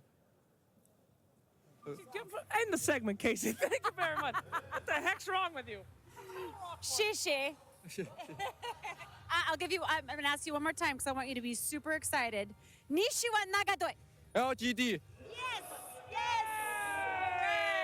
Great! LGD, lots of fans in the crowd, and you are still watching your own feed. I just subscribed to him. Did you? No, I did not. Thanks. He subscribed to me. He can't be subscribed to everyone out there. Thank you very much, Casey, and Sir Action Slacks out there enjoying themselves, but fans also enjoying themselves. Anyone here for their first TI? Anyone? I mean, if technically playing a not, because TI... you've actually played here. That doesn't count, Lacoste. You've been to 3. Anyone else here played at TI? I don't think so. Not yet. Hey, the Synderen has, on the other, it's got a good win rate, by the way. Only 4? That's a good number. Good win rate. Yeah, Tsunami here, enjoying his first. I'm having a ball. Having fun? I was obviously very skeptical, like, oh, you go to a China TI, the crowd, will it be as emotional and everything? Yep. My ears are ringing already after day 1. Dude, it was freaking loud. I honestly, the last time I remember it being kind of like, oh my God, can you guys keep it down? It was Manila Major. Yeah. Like, those guys were insanely loud. These guys are on a par. Seriously, it's been a great time. Gents, let's move towards our second game. Obviously, we can wrap up on the first one as well. Trent, what do you make of Virtus Pro? Because, like I said, I ended that bit before we spoke to Casey. I felt like maybe they need to be a bit further ahead. It's a strat they've run before, this mid-dazzle, and it often looks fairly similar. They get very far ahead, and you're like, oh, this is rolling really well for them, but the problem is it's very temperamental. It's artificial, isn't it? You make one mistake, it's over, right? Yeah. And that happened, it was kind of like 2 mistakes first, like the push gets denied, and then you kill the Morphling once, and you just feel super good on the side of LGD. Yeah. The strategy is good if you're snowballing, because you have Dazzle, who's going to get this Necrobook level 1, then he's going to get Guardian Greaves. But you're playing against Sven, who's one of the better heroes against Brew, and the Knight just deletes both of these heroes instantly, even after the split. And to me, it was like that moment, too, where you don't necessarily want to pick the strats that are on such a tight timing. Like, the cores from LGD, I think eventually were always going to be able to catch up in that game once they found and killed the Morphling. Well, so that's why you got to be fast. Exactly, and that's the problem. I think playing on a timer Just in this environment... Play faster. Yeah, exactly. Yeah. Lacoste gets it. But PSG.LGD, though. I mean, that's a great start out of they needed that one in a way, didn't they, Lyrical? Because they don't want the crowd on their back, and I know they probably wouldn't have them on their back, but they'd be nervous. They'd be more nervous as they 1-0 down. They'd be on their back. You think? Yeah. I mean, I was trying to be nice, man. No, seriously. But that's the thing about these fans. They're the most passionate, right? Yeah. It's the same thing in the C region, right? You feel that energy, and then the second you make a mistake, the second you lose one game, it is brutal. Yeah. They turn on you very quickly. I think that... it sounds like you have some expert knowledge here, Trent, from hockey. Well, I have people turn on me all the time. It's right. I remember you last year in the jersey. Exactly. It was terrible. Yeah. They thought I was so nice. Well, I think you kind of brought it on yourself with the wrong jersey. That's true. And that's where you went with them. No bad jerseys this year. No, I'm good. Not a lot of hockey fans in China? No. Okay. All right. Surprising. Weird. Who knew? As we head into this the second game, Lacoste, what do you want to see different from Virtus Pro? Because they have messed around quite a lot with heroes in the group stages. They played the 3rd most heroes, actually, during the group stage. I want to see some more late-game-oriented lineups because something that can combat all the games PSG. that they lose, they GG out before 50-minute mark. Only one was after. They're the team that is going to call an early GG, just focus on their next game. And that said, they hung in there on game 1, though. They were like 20, 30K behind at some point, and they hung on. For a moment, I thought that they were going to call GG way earlier because that's how they are. They just focus on the next one. Yeah, okay. I kind of like the idea of getting more aggro early. I think you need to have that late game insurance, but like you got to go back to the core of what made this team great. And to me, at least, it felt like it was always getting in somebody's face. Spirit Breaker, Disruptor, just run at people. You know, make them feel uncomfortable. More CIS-style Dota. Yeah, exactly. It's hard now, though. I feel like the offlaner is one of the heroes that typically helps facilitate that, and the offlane pool is awful right now. You play Ogre or Ench, or you kind of do not. I mean, Chalice did a pretty good job of being also aggressive, same for everyone, though, Trent. I know. Another That's why teams it's are hard for making Virtus Pro. but other teams are making it work fine. Well, you need other people to step up then. Yeah. So you're gonna. So I you're just don't saying think Pasha we can need really be the one to darks lead here. it. We need the darks here. That's what you're telling me. Maybe. I don't know about that though. I think that as much as I was saying, it's either that or like the Ursa. The Ursa was another one for them that was really cool because you could start the early tempo of taking down Roche and just shut down the map. So if they went for something like that, I'd be pretty happy about it. Even though it's a hero that hasn't been picked all that often, I like the idea of it. Just for their tempo. We've got a couple of minutes, obviously, before the teams come back out there, having their rest, having their break, and then we'll get in towards the draft. We'll go back to our draft panel, of course. Gives us a little bit of time to talk about group stages a little bit more, because we didn't really cover it massively earlier on. But, for those joining us right now, and I know a lot of new people do join us at this point in the international, the group stages were pretty sexy, Dota. They really were. Really nice moments throughout the group stage. If I had to pick the best one, I would say probably Newbie, their performance throughout the group stage. They could have won. Yeah, they could have won. Yeah, the performance of Team Newbie, who is pretty much a newly formed team. They could have won 2-0. I think against Team Secret, there's just some late game decisions were not there. Also, their game against the Alliance, where they had the Anti-Mage fighting against Mega Creeps with the Divine Rapier. So, some of these things get stuck in your head. They were great, weren't they? Absolutely great. Also, I just want to throw it out there: the Rampages. Ooh. Now, I'm a sucker for the Rampages. Oh, yeah. Right? There was a wee double Rampage in that game as well, or he was chasing it, and they were, buying back. I get it, but at the same time, there was also a 1v5 Rampage in there. Yeah, from that a is certain fresh. Arteezy, which I thought was one of the best we've seen, because it was pretty leery, really. And on a lifestealer, you don't normally see that. Yeah. Sameo actually told me last night, I spoke to him a little bit, and he was like, we were telling him, get back. Just get back, what are you doing? Like, don't go deep. And he was having none of it. As the teams return to the center of the Mercedes-Benz Arena here in Shanghai, if you're just joining us, welcome to live coverage of the greatest Dota 2 show on earth. It is the International 2019. Game number 1 went the way of PSG.LGD against Virtus Pro. It is a repeat of the quarterfinal upper bracket that we had at TI9 last year in Canada. And the same result from game number 1. Is that going to be trippy a little bit for Virtus Pro? They're just going to be like, oh God, here we go again. I think that it might be, honestly. This is a team that, like we talked about at the very opening panel. They have those bogeys, don't they? The EG thing they had before where they couldn't get over it and they just kept losing. And so they're like a victim of their own success. And it's a sort of, you compare this to a team like Alliance, right? Like heartbreaking losses, normally you end up having a lot of trouble dealing with them. Alliance, they're used to heartbreaking losses this year. And so they've gotten a lot of practice against it. Virtus Pro, not so much. Only at TI. Of all the teams, though. You're getting quite bro. I think the heads are having an effect on us, right? Yeah. The We'll Jakiro trade head them on next you. time. We have to trade them, see if it works the other way around. You can't split Jakiro's head. That's true. Yeah. 2 for 1. But my point with that was that they've gotten really, really good at dealing with it, and now they're one of the best teams at coming back after a loss. Virtus Pro, this is going to be the testing ground for them. Did they learn from last year? Well, and also we've seen it in the groups. They were under pressure. Day 1 under pressure. Day 2 under pressure. Day 3 under pressure. All right, day 4, guys. We've got to qualify for them, and they did it. They love nothing more than shutting up people who are talking about them, right? That is Virtus Pro's favorite we don't thing. play enough heroes. Yeah. Oh, let's just play every hero, then pick every hero. Exactly. We don't ban properly. Oh, let's just ban everything properly. We can't win from behind. Oh, we win from behind. I like what they did here. They brought 2 coaches, so they can blame 2 people if something goes wrong. So they actually have Arzik, who's their old coach, and they have a new guy from Gambit. Yeah. Inside the mind Do they of just Lacoste. flip a coin if they get knocked out? All right, Who do we blame? Who's getting cut? All right. More options for blame. I like it. And PSG, obviously, quite calm right now, Lyrical. Come back out. I know it's home crowd and the pressure's still there, but they coped perfectly well with it game 1. No reason to suspect they wouldn't in game 2. No, definitely. I think that this is a team that that understands the feeling of loss, but also how to come back from it. And the biggest issue would maybe be coming back from a win. That's not as hard. That's a lot more simple to do. Yeah, definitely easy coming back from a win. Exactly, right? Oh, Is that a thing? Ooh, how do we do that again?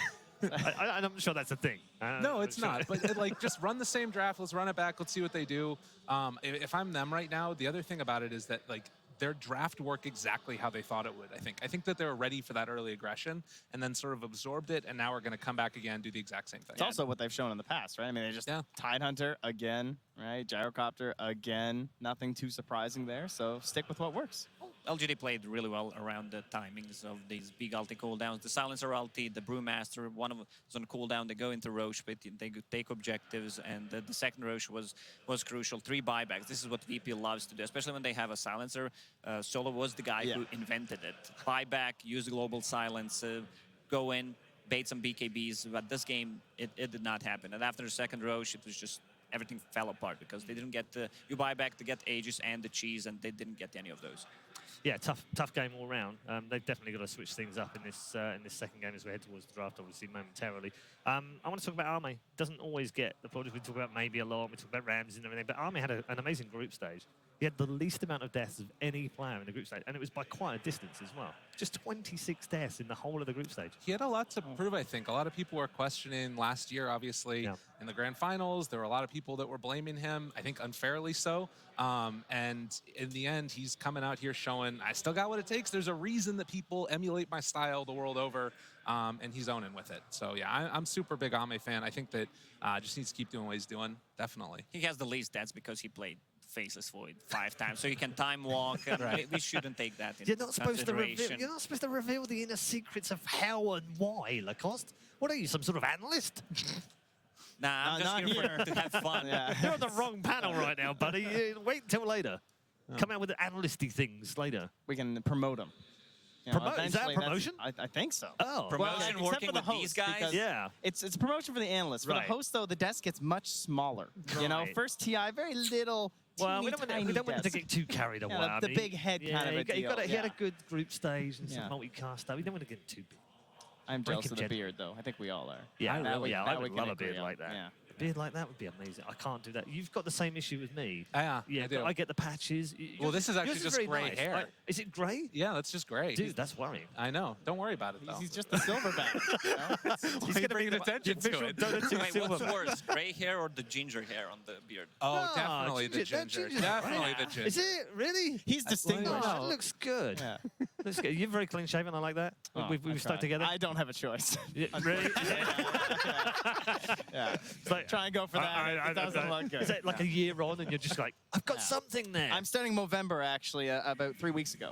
That sounds good. That sounds good. Right, we're gonna have fun all the way through the international 2019. We hope you enjoy our panels. But the more serious stuff, the more analytical stuff, they are on the panel for game number 2. PSG.LGD versus Virtus Pro. That's right, Red Eye. 2. That's right, Red Eye. Mom said it's my turn on the draft panel, and we're going to take it away. Brewmaster, one of the unpicked heroes previously. VP brings it out. Now, in a main stage event, doesn't really pan out for them very well. What do you think was the issue, Purge? It just came down to LGD playing extremely well. They knew what their opponents had. There was a lot of good kills that VP secured, but they have to... they just have to like delay until the late game, because at some point the Sven was amazing in that match, like the other guys talked about, like the Sven cleave against the Necro spawns, and especially the Sven cleave against the Brew split. Like his Brew split, he was aiming for this like mid-game timing. He bought Vlad's, he bought a medallion, I think. He didn't even go for, I don't think, Blink Dagger. And at some point, once his Brew splits gets cleared, it's like all of VP's oomph just gets deleted from the fight. I mean, to add to that, I just want to point out that when your chair came up, I was kind of expecting, you know, there's like this expectancy that, oh, okay, now he's going to be in the same height as the others. You guys dwarf me in both Dota knowledge and height, but LGD and VP dwarf us in both. That's true. On this panel, Dota knowledge is directly proportional to height. Is it really? Oh, okay. Yes. So right now the table knows what do you about as much. You like 50% of us, or? That would be generous at best. So the table is like 4K. This is a legend era, a legend tier desk, and you guys are immortal tier players, of course. And PSG.LGD picking out one of the most popular supports. Oh, we're just rolling right through this. And they take one of Virtus Pro's supports. They take the Shadow Demon, VP's most picked hero of the group stage. It's kind of both teams. I mean, almost every single lineup is happy with the Shadow Demon. Leshrac is banned in the first phase, so LGD can't grab that as their quick one too. And Gyro also being gone means they got to go with something new. Yeah. We had a game with VP in the group stage. They played Roger on the Elder Titan. He was kind of a sponge in that game. He died countless times, it felt like, but VP still ended up grabbing the win. I think that was against Fnatic game 1, one of the really important wins that got them to this stage. So probably going back to that because they felt like, okay, if we can have a game where Roger is not shining on the Elder Titan and we can still win, this might be something to revisit, and stealing the gyro away is obviously great. I thought maybe we were going to see a Mirana from LGD in this slot with the Shadow Demon, but I don't know how much they've even played it here. It's been a hero mainly other teams have been favoring as an overall. FY definitely had a breakout performance on it in the group stage, but it hasn't been necessarily one of their comfort heroes. The Tide pick, we saw it last game. I thought it was extremely effective, especially against the Dazzle strat. Like, how disrupting it is to know that, like, almost everybody that's within cast range is going to get stunned if they don't have BKBs active. It really was a big deal multiple times. Chalice's ultimates were effective consistently. He was like the stun follow-up with his carry, and they know that they're going to have a decent laning stage because Tide can lane against a variety of heroes and can transition well. They use Tide for something that very few heroes can perform in the game right now, which is they use him as a wall. So if VP want to push towers, they plant Chalice there as just a problem. Yeah, and when it comes to Roche, right? VP were trying to Roche, and Chalice would just blink in, anchor smash, and run out. Get information, buy time, outlast cooldowns, and then they could fight. So they're very conscious about how to use Tide in this way, and because of that, I think it would be really cool to see VP grab something that stops Tide in his tracks. Grab a break, or grab something like Disruptor, who can catch him in Static Storm, so he's like consistently silenced throughout the kill. And they can get something going, but of course they are playing into a save. So if he is aggressive in those push moments, they can actually have a way to turn that into a team fight for VP's favor? Especially at Roche, right? If you have the Disruptor and the Tide blinks in, and that's how you try to counter Roche fights, you can just Static Storm him in the pit and Kinetic Field him and get a fight going where Ravage is not a factor. But of course in this game there is the Shadow Demon save you have to work around, so it's definitely not easy whatsoever, but they need to not let Chalice have this high of an impact in the game, I feel, and I think that's why LGD rate this hero so highly. There's two heroes for me that Chalice stands out on right now. One of them is the Enchantress that got banned, also huge Chalice hero last TI, coincidentally, and the Tide Hunter. So, you know, if VP have to ban all these other heroes, Chalice will get one of those too every time. It'd just be cool to see him forced into another role or another hero. So we have one potential solution to make a Tide Hunter scared. We have the potential for an instant Hex on the field now. Lion selected by VP. This is one of the solutions to maybe make sure that whenever you're getting initiated on by LGD, you have some options to make sure that your entire team is not getting ravaged.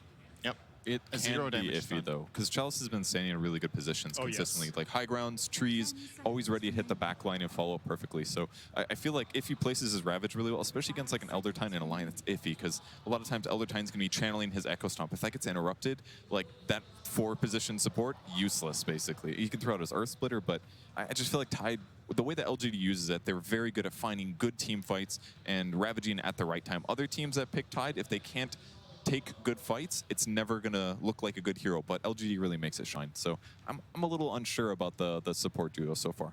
Well, do you think it's better than the Silencer that they first faced last game? Yes, because that goes in the same problem. If it's harder for you to take team fights against your opponent, then Global Silence is not going to feel good either. So it's one of those team fight advantages that VP's just going to have to play against. And again, it's comfort. VP had a great game with Solo and Light. That was actually the same game. Elder Titan had a lot of deaths, and Solo ended up being the position 4 and had a huge impact on that win. The difference being, though, that in that game, VP specifically counterpicked a core with the Lion. That was a first phase Storm from Fnatic in that game. This time around, Lion isn't really particularly good against any of these two heroes. The Hex is all right against Tide because it's a 0 damage stun, so you don't proc Kraken, but against Shadow Demon, I'm pretty happy to play against Lion. You have the save against both of his stuns, and now the Kunkka as well can be used to make heroes survive this possible burst that Lion can provide. And that's a good point, and I think that's basically what VP grabbed the Lion for, because it combos well with Elder Titan. Elder Titan does the magic resistance reduction. Lion Finger and Stun is going to feel a lot stronger, even if he's not very farmed on the back line. So, like you said, the Kunkka boat's going to delay damage they take. The disruption will potentially stop that burst, but if not for the boat roam, it looks like they have a burst damage lineup building up so far. Pangolier. Okay, here's their team fight hero, right? Lane-wise, it's not the strongest hero, but if he has a good laning stage, you can cascade in some damage items. Your Rolling Boulder is one of the strongest teamfight ultimates in the game because it just causes disruption against heroes like Shadow Demon or even Kunkka. Just keep interrupting them with stuns and let your team do the damage. And it's sort of an equivalent for the Tide Hunter on this VP draft, that you need someone who can be okay soaking up damage. And if you get a good shield crash proc, you will have plenty of damage reduction from his second spell. Yep, and this is his first skill, or Swashbuckle. You can move, but do a bunch of little slashes. If you build the right items, you can do a ton of damage with it. But the big one is his ultimate here. Turns into a ball, bounces around, does tons of stun disruption. People are just... It's very difficult to fight into Pangolier if he gets his ulti off. And look who decides to show up. There we go. The one concern I have with this Pangolier pick is that I think when LGD are showing both Tide and Kunkka, these heroes, there should be some overlap between what heroes are good against these two in the game and in lane, right? Is that because they're similar? Yeah, they're both melee strength heroes, right? And you know the Tide is going on Chalice. You know the Kunkka is going on maybe, unless they pull some complete curveball and put it safe lane or support maybe. Yep. Well, the thing it's is, true. It could have been a 4. That's a really good point. At the time, at the time, yes. At the time, Kunkka would have been a 4 with Shadow Demon, and LGD would play that. That's a really good point. Because I was already thinking, okay, how can LGD or how can VP try to get a similar start to before, where they punish Somnus in mid, get a good counter matchup, and try to go from there. And I don't think Pangolier wins against Kunkka. No. I think if at best it's a draw, like that's got to be the best possible outcome. And Gyro against Kunkka, I think that's also kind of a draw. So. So at this point, it's all but confirmed that FY is most likely going to be on the Mirana, X-Nova on the Shadow Demon, Chalice on the Tidehunter. Now we just need to see how LGD decide to rearrange their mid and carry roles. VP's obviously expecting this to be a mid Kunkka as they ban out the Faceless Void. Yep. That was the hero that Ame was using effectively. It's very good with Mirana as well. Chronosphere, you get a guaranteed 5-second arrow. Basically means every time your Chronosphere is off cooldown, you're going to kill somebody. And because VP doesn't have any defensive saves right now, other than like Elder Titan hitting a backline or Pangolier doing the same thing, it could be very dangerous when they already have a team fight advantage. Because they have very good heroes for forcing their opponents to stick around or somebody to get left behind and die with the X. So VP's got to have maybe mobile heroes, try to pick fights in a safe way, or they could grab a save, but most of the good ones are gone. Is there any reason you wouldn't pick Sven right now, again? On LGD side? Yeah. It depends on if you want a long fight or a short fight, I think. The way that Kunkkas choose to build, like if he goes for a Radiance sort of build, then maybe you want a long extended fight and you go for something that, I don't know, maybe like a Leshrac. They want to go fast. They want to go real fast. Phantom Assassin picked up as the core role for LGD. I like that a lot better because it's a little bit more bursty. He's going to hit the back line, be able to kill a line really easily, Elder Titan very easily once he gets BKB. And he can also jump around to dodge things like rolling boulders. Sven would have had a disadvantage in the early game pre-BKB against that. The thing is that both those heroes will have to be very, very wary of the disarm from Pangolier. It's true. So, shot. One of Phantom Assassin's biggest weaknesses is the laning stage. Yep. She has a lot of weaknesses against a lot of heroes in lanes, but they're probably expecting this to be an offlane Pangolier who's also not a strong laner. So because of that, they can get away with this. But VP could put this Pangolier on no one. He's a very adept Pangolier mid player, and they could pick the final hero for Pasha, who can defeat this PA in lane and be good in the game. I kind of like the look of maybe Doom. You could Doom out the Tide. You're pretty good against PA in lane. You buy a chainmail, or maybe you're lucky and you devour an armor creep, and you can play that lane together with either Elder Titan or Lion, and just have that high impact later on in the game. I like that idea. Maybe they want another tanky stunner hero potentially that's going to lane well against the PA. Because right now with the things like having X Torrent into Arrow, for example, it's tons of stun duration. Having a more tanky hero might really help out against that kind of a combo, because I've seen a lot of games where Mirana just wins the laning stage because they're very good at executing the chain stun combos, and there's not much you can do about it. Oh, it's a mid-gyro. Vintage pick. So this is something similar. I don't remember what team did it, but they picked a PL with the purpose of blocking arrows with the illusions. I think TB can do the same thing with Conjure Image. It's going to give them the protection against the Mirana arrow combos because you can just use your illusion to block. I think that's what they're going for here, while it also being an okay carry. It's a high armor hero against PA as well. It's one of the carries that PA has the hardest time against, simply because she can't burst that hero. It just tanks too much of the damage when it gets its first major item up. And yeah, it's a Ramsey special. So. And PA's BKB is going to be whittling down to 5 seconds extremely quickly. You're going to have to be dealing with a Lion, you're going to have to be dealing with Reflection, Elder Titan, all that stuff. If she gets an early BKB and they don't manage to wrap the game up early, that could be devastating for LGD. It could, and it kind of depends on how well Terrorblade does. There's a lot of stuns on the enemy team, so if he's not super far ahead, he could definitely get bursted with Chimchain stuns. Well, let's just see what one of the VP coaches have to say about his draft. We've got Casey speaking to our Zeke. Yeah, that's right. We're here to just get a little bit more of an idea of how you're feeling about the draft. Are you feeling confident after this draft, and how does that compare to how you felt after game one? Of course. Did you see Ramses playing TB? We're super confident. We call it Papochka na TB. Okay. Now, what about how you feel about your confidence level winning game 2. 100%? More than 100%. More than 100%. Yeah. This is also the first time for TI that coaches are able to sit and listen to the in-game chatter and the conversation of your players. What has that been like for you, and how has it helped you as a coach? I'm super excited that they invented it, that we can listen to it. Super excited, and after the game, me and the second coach, we can tell the team what they can do better about communications and stuff. It's really good. It helps the overall communication of the team. Yeah. Well, best of luck to you, and can't wait to see how it turns out. Thank you so much. Thank you. All right, Font, back to you and Owen. Thank you very much, Casey. Yeah, it should be an exciting game too. Great to see the confidence there from RZ coming into this. He truly believes in the Ramses Terrorblade, and as he pointed out, in the past, there's very good reason to believe in it, right? This, back in the day, was the hero that Ramses would just insta-win games. Teams were first phase banning the Terrorblade. It's a bit of a different meta, a bit of a different time. Does it still have the power, and especially against this lineup, to get VP that win? Whew, not too sure. They have a lot of different solutions for it, though. The high armor, though, on Ramses, on that Terrorblade, definitely very good pick there versus the PA, as well as versus that TI9. The Anchor Smash is still going to be annoying because you reduce a lot of that damage, but you won't take as much, at least, from it. So that's going to be a neat one. And they should feel pretty confident, too, right? Ramses, they've won how many majors based on the back of Terrorblades and stuff like that. So we're going to see how it plays out here, too, because they do pick up Pango as well, which is a little concern for me. Okay. Having that hero, giving PA what could potentially be a very strong lane, could be one of the things that I'm a little concerned for them there.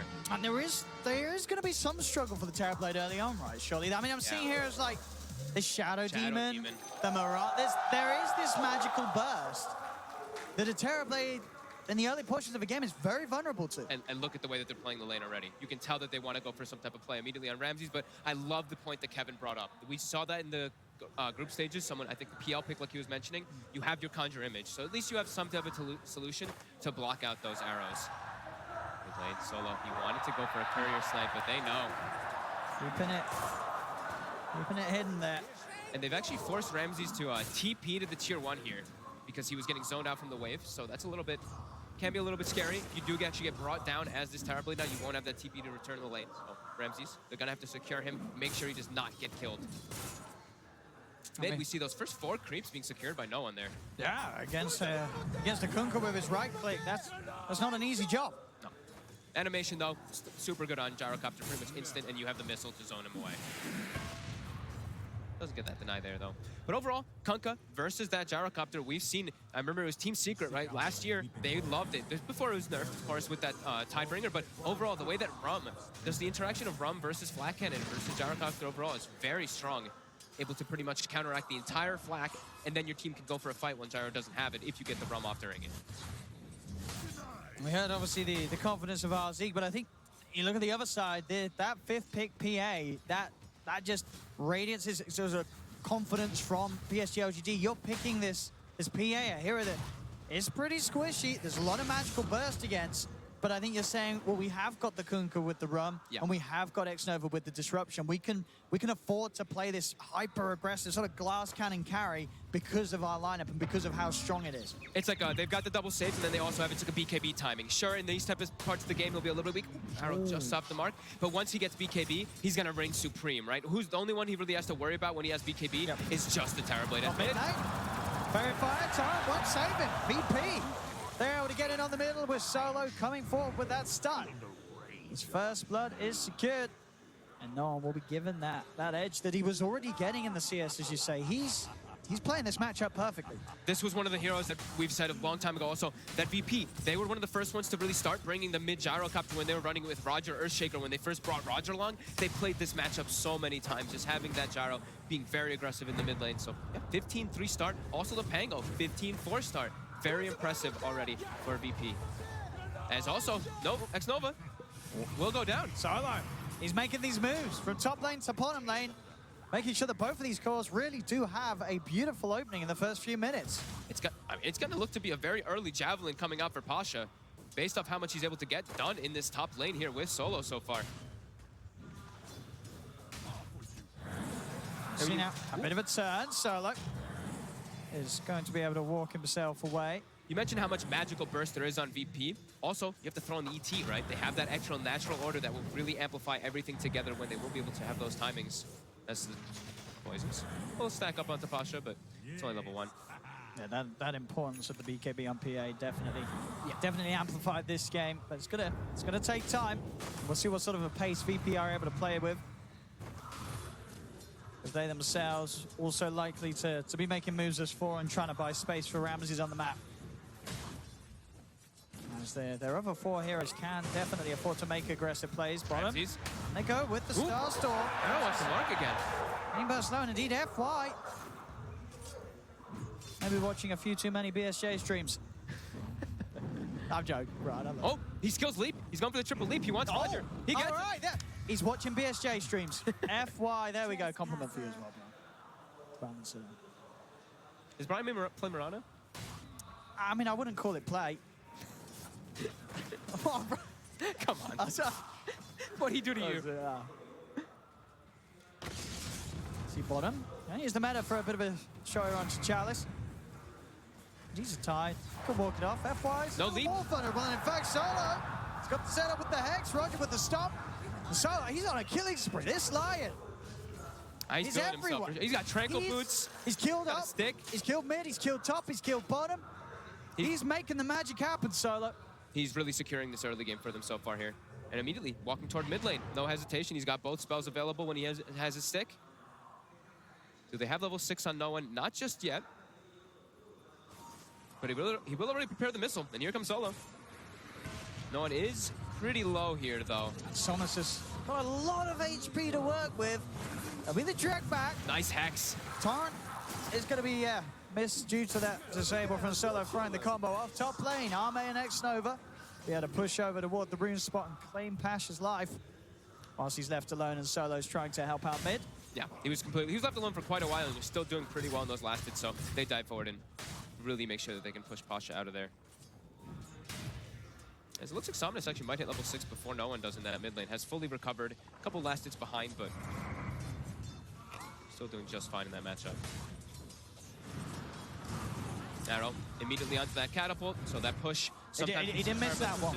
That time he didn't miss. Yeah, sometimes you see like the push come out with those catapults with the Terror Blade. This time, definitely not going to be the case as X-Nova. There's going to be a swashbuckle. I was going to say, they're chasing this one for sure. Swashbuckle won't quite kill him. No javelin procs, but he's hunting, and he's found him. It's going to be a kill for Pasha, making the plays with that javelin picked up. FY, he wants to make the first rotation himself onto mid lane. It is spotted immediately by that VP bottom ward. So no one will probably play careful here. Also having a chainmail. He's kind of tanky. With that double Wraithband chainmail, sitting at that 17 armor when he's standing next to the tower.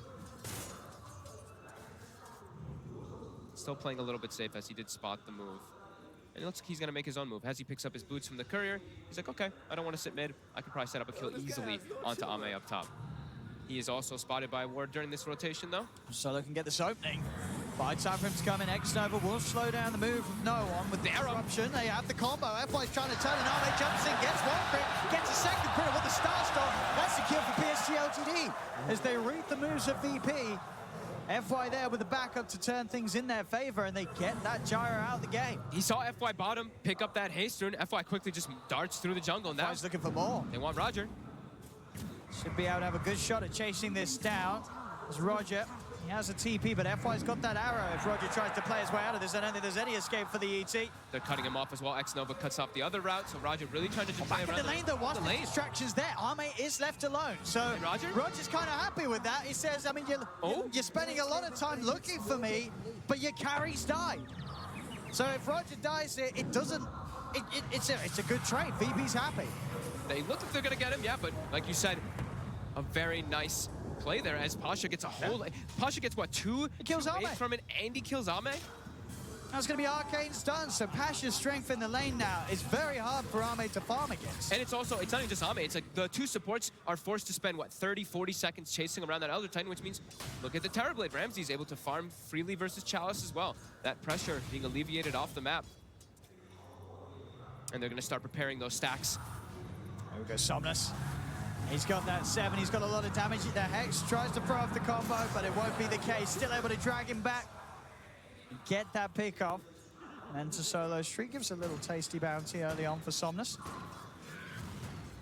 Overall, even net worth. All cores really finding some action. I guess the one difference being Solo stepping a little further ahead. Yeah. A few hundred ahead of the supports. Biggest winner is definitely Pasha. A Pangolier having this great of a start in the game. There's a reason we don't see this hero picked too often, especially not in that 3-position role, as we've heard. It's not not a easy strong to do laner. this. Yeah, and he's having an excellent time. Already Arcane Boots finished up after that Javelin. Fantastic timing for him. And you see Ame, he has to play a bit afraid up here until he gets rotations. He cannot trade with the Pang. No. Mid lane, setups there, FY. Timing perfectly. Easy kill. Be careful how you step up in the lane against this SD, as it's very likely that FY is hiding in the shadows to make the counterplay happen. Pasha playing around with the Rolling Thunder. He knows that all he needs is a swashbuckle to get out of that combo. Very nicely done there. He knows it. He's just watching the animation of the Kunkka, waiting to see if he thinks it's a boat, if he thinks it's a torrent, whichever one he believes he can save that Rolling Thunder if he needs to. But holds on to it. So Ame still has to play very careful up here, and he's just going to have to jungle a little bit, being pushed away from the lane. As Ramses has a Terrorblade, you're going to be able to jungle at that much faster pace than a PA, as PA does not even have a steroid. None of them on her team can really amplify her, while TB just, your conjure image will always act as your own. Not at all. And it's going to be a long sort of time for the PA. Same to be said for Terrorblade, but maybe even longer so for the PA until she's active. She's going for the Battle Fury build this game. Mid lane, another setup into the arrow. They're making these combo plays happening. There's a lot of setup for FY to play with this game, and he's not missing arrows anymore. They have like the two best heroes for setting up in the game, Kunkka as well as that Shadow Demon. OD might be the other one that you can argue for, but Pasha, he's getting surrounded here. On the high ground, he's going to try and roll his way out. They're bringing back into the arrow turret, perfectly executed. As they have to disable to make sure there's no way for him to roll away. Playing Pango versus Kunkka can be a little difficult sometimes, right? Because you're charging up your Rolling Thunder, and he can actually just use the X to disrupt that one as well, rather than just using the Torrent or that boat. So able to instantly be able to set that one up, and then an arrow immediately to take out the catapult, but they won't be able to transition it into a push in the mid lane. But bottom, looks like they do want to turn that into a push onto this tier 1 tower for PSG.LGD. LGD with their items, obviously they're all going for big things. As Somnus also is the double brace Radiance build for Kunkka. That's like the Kunkka build now, it seems. Yeah. It just makes him so tanky and so hard to deal with in these fights. Especially when he's playing versus the Terrorblade, right? You're playing versus an illusion-based hero, you want to go for that Radiance on the Kunkka. Yeah, Radiance on Kunkka, and as I say, the Battle Fury on PA, they will have ways to deal with Ramses' army.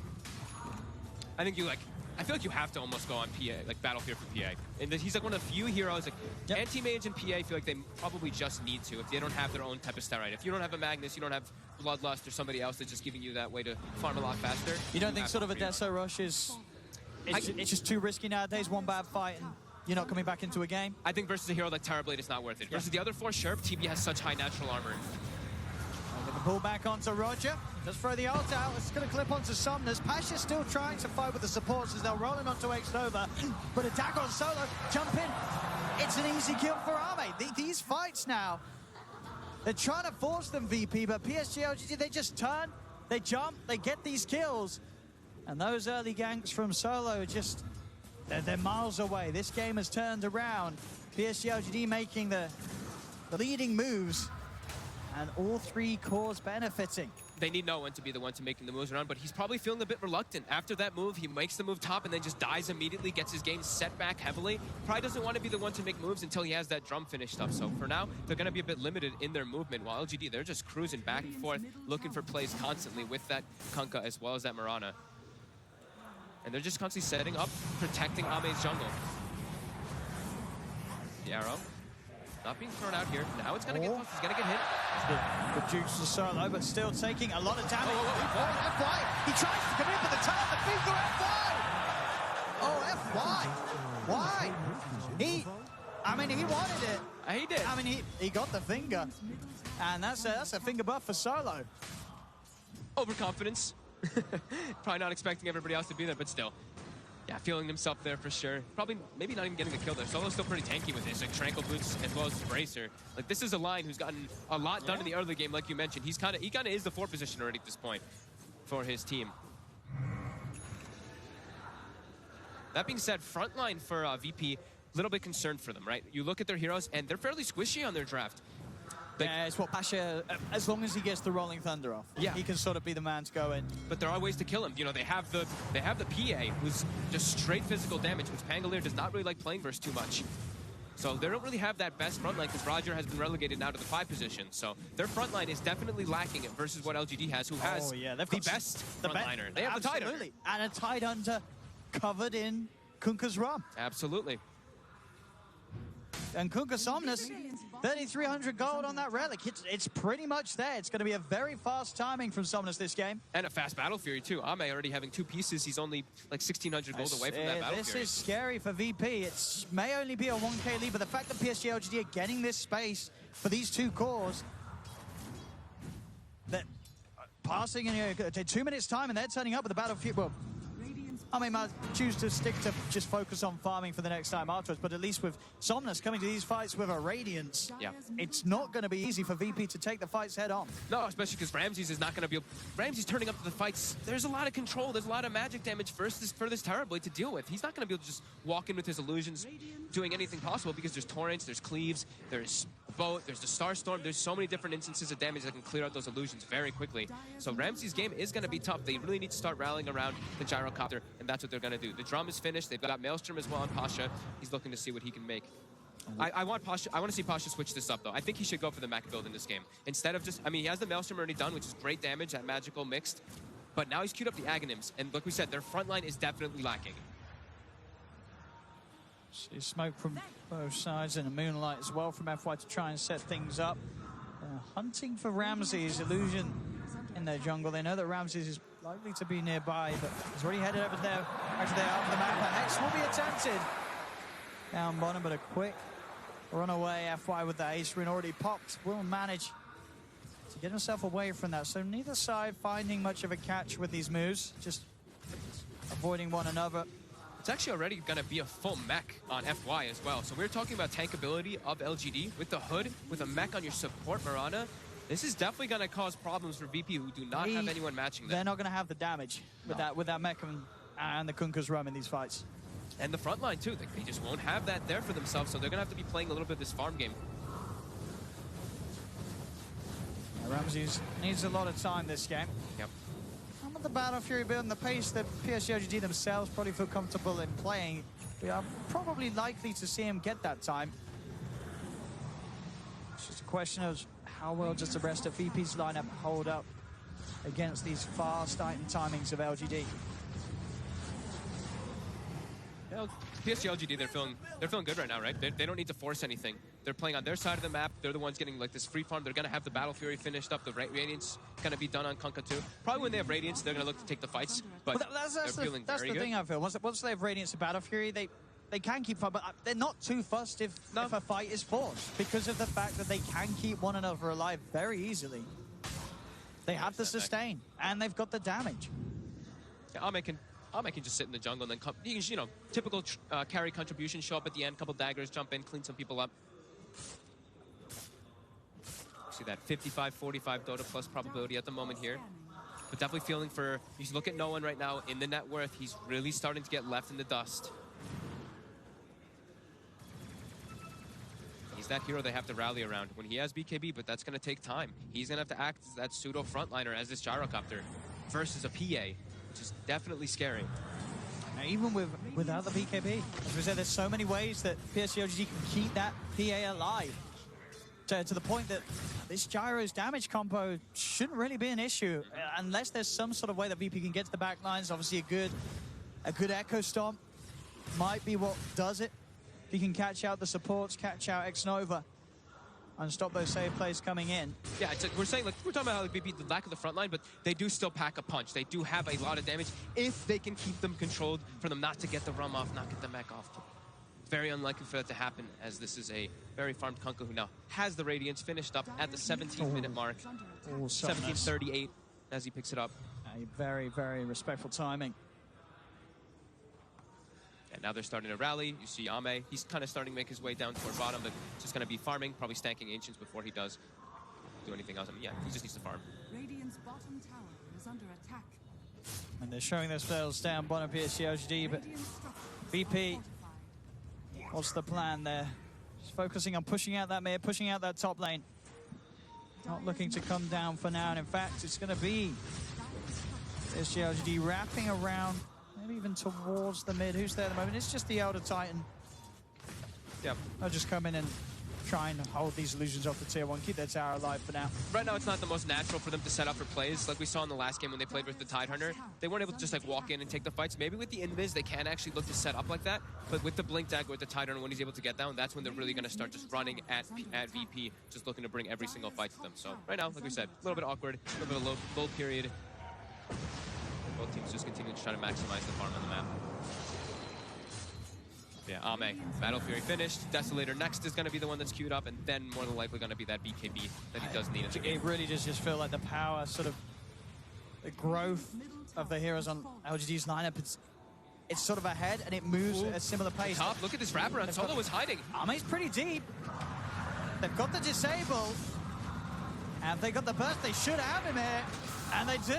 VP, they're able to punish a greedy Ame, who pushes out alone and doesn't expect VP to still be hanging around, and that's a big pick off of them. Solo really putting the team on his back right now in these first, with all these rotations really from himself. He was just hiding in the tree line there, waiting for somebody to step too far forward.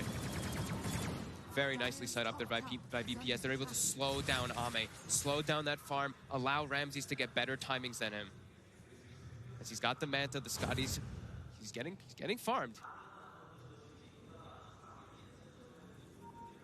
Growth certainly there for VP, but still yet to see no one be able to get involved in any of the action. 0-1-1 on that mid Jara. All just because of that first rotation, it puts you off of making like all your moves. Yeah, it slowed his entire game down. Yep. Bounty runes. Looks like it's going to be 2 for 2, more than likely, unless X-Nova really pushes forward. X-Nova will. Just walks up onto the high ground casually. But they'll get themselves 3. And it still is going to be the full Aghanim, so they're going to rely a lot on Pasha for damage, it looks like, and then he's queuing up the mech afterwards. So, like we were saying, he still needs to access that frontliner as the Pangolier. He needs armor. Do you think for VP they feel like there is any sense of urgency, or do you feel that they're saying, well, Ramses, we've got the Ramses Terrorblade? That's what it looks like, right? They're probably like, we have Ramses Terrorblade, we have a Gyrocopter who also scales really well, and a Pango who scales really well, and we have an ET Natural Order. The Natural Order is always one thing that we're going to have to watch, especially when you're playing versus PA, one of the higher physical armor heroes. If you are able to actually get next to him as an ET, the damage will definitely be there. But that evasion always is going to be a bit of a frustration for the Terrorblade.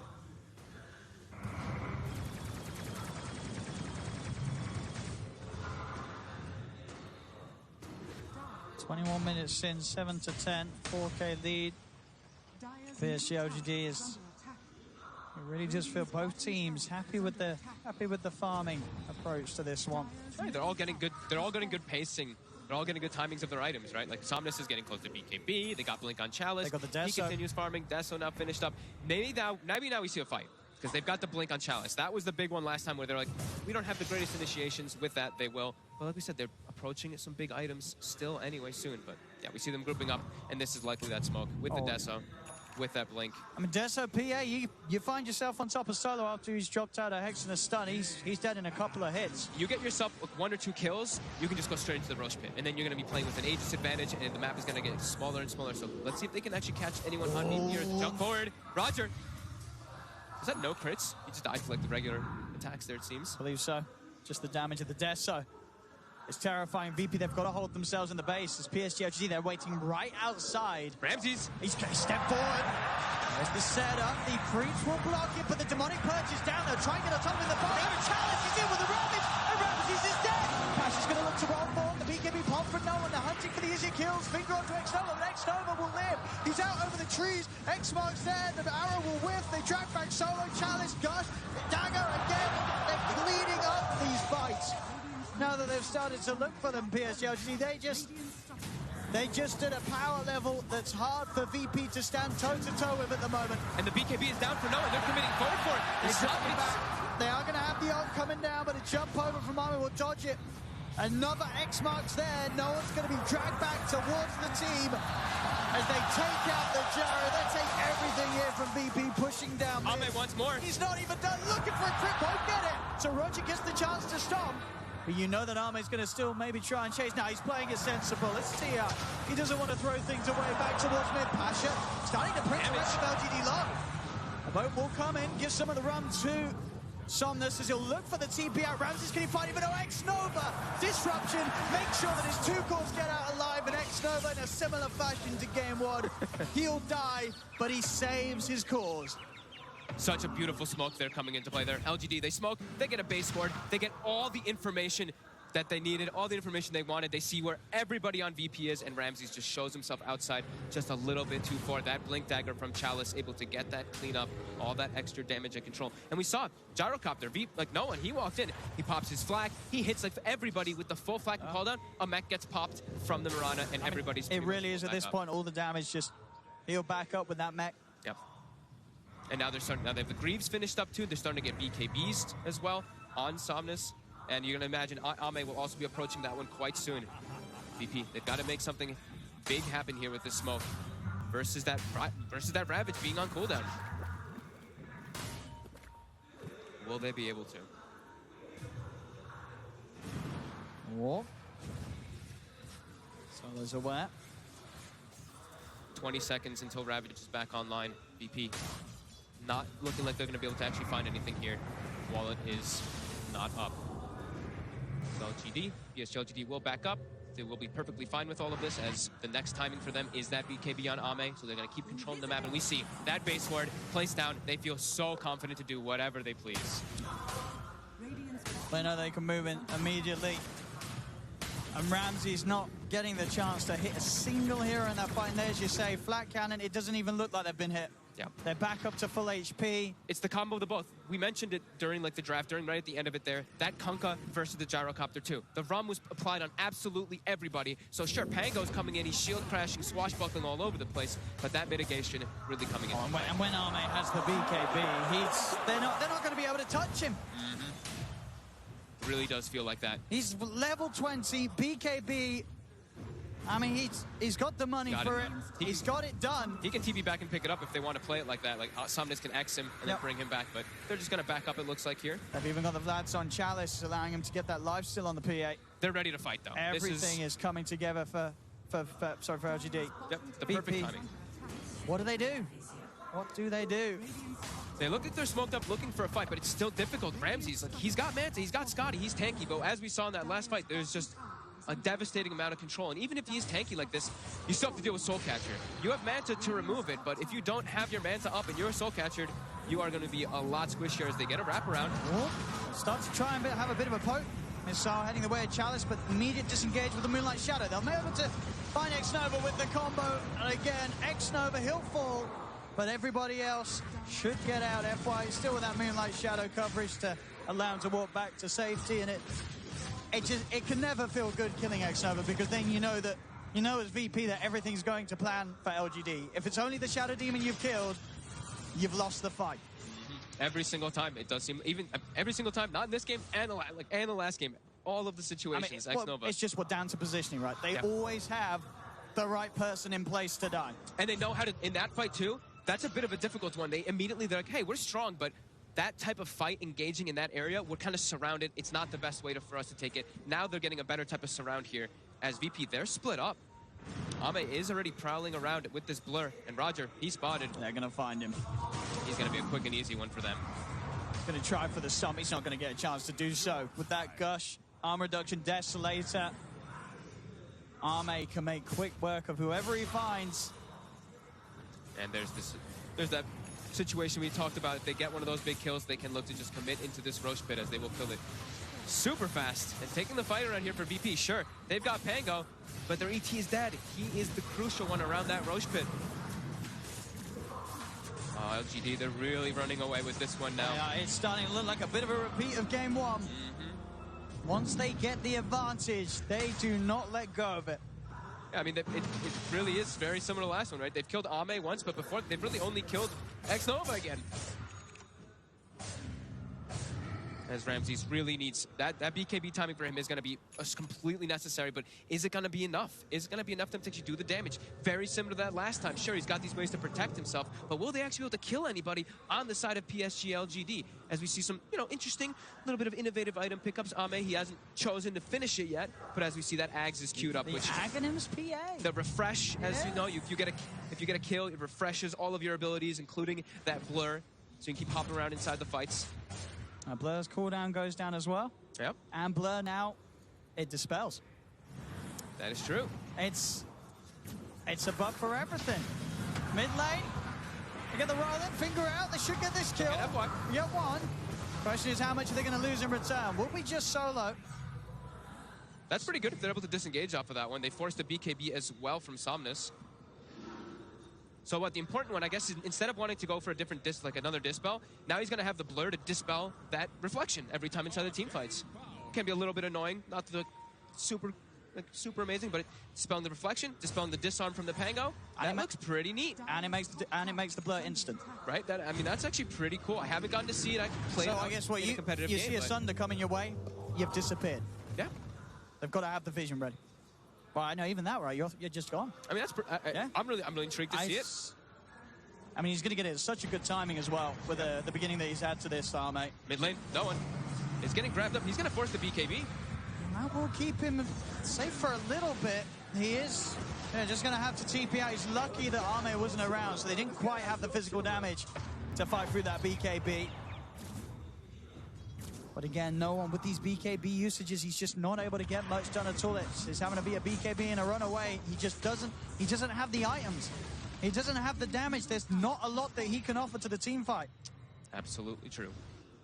Of course, more items being picked up. You know, LGD, they're picking up all these solutions.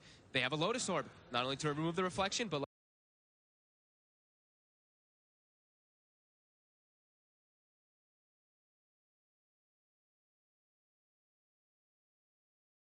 like you said, the Sunder.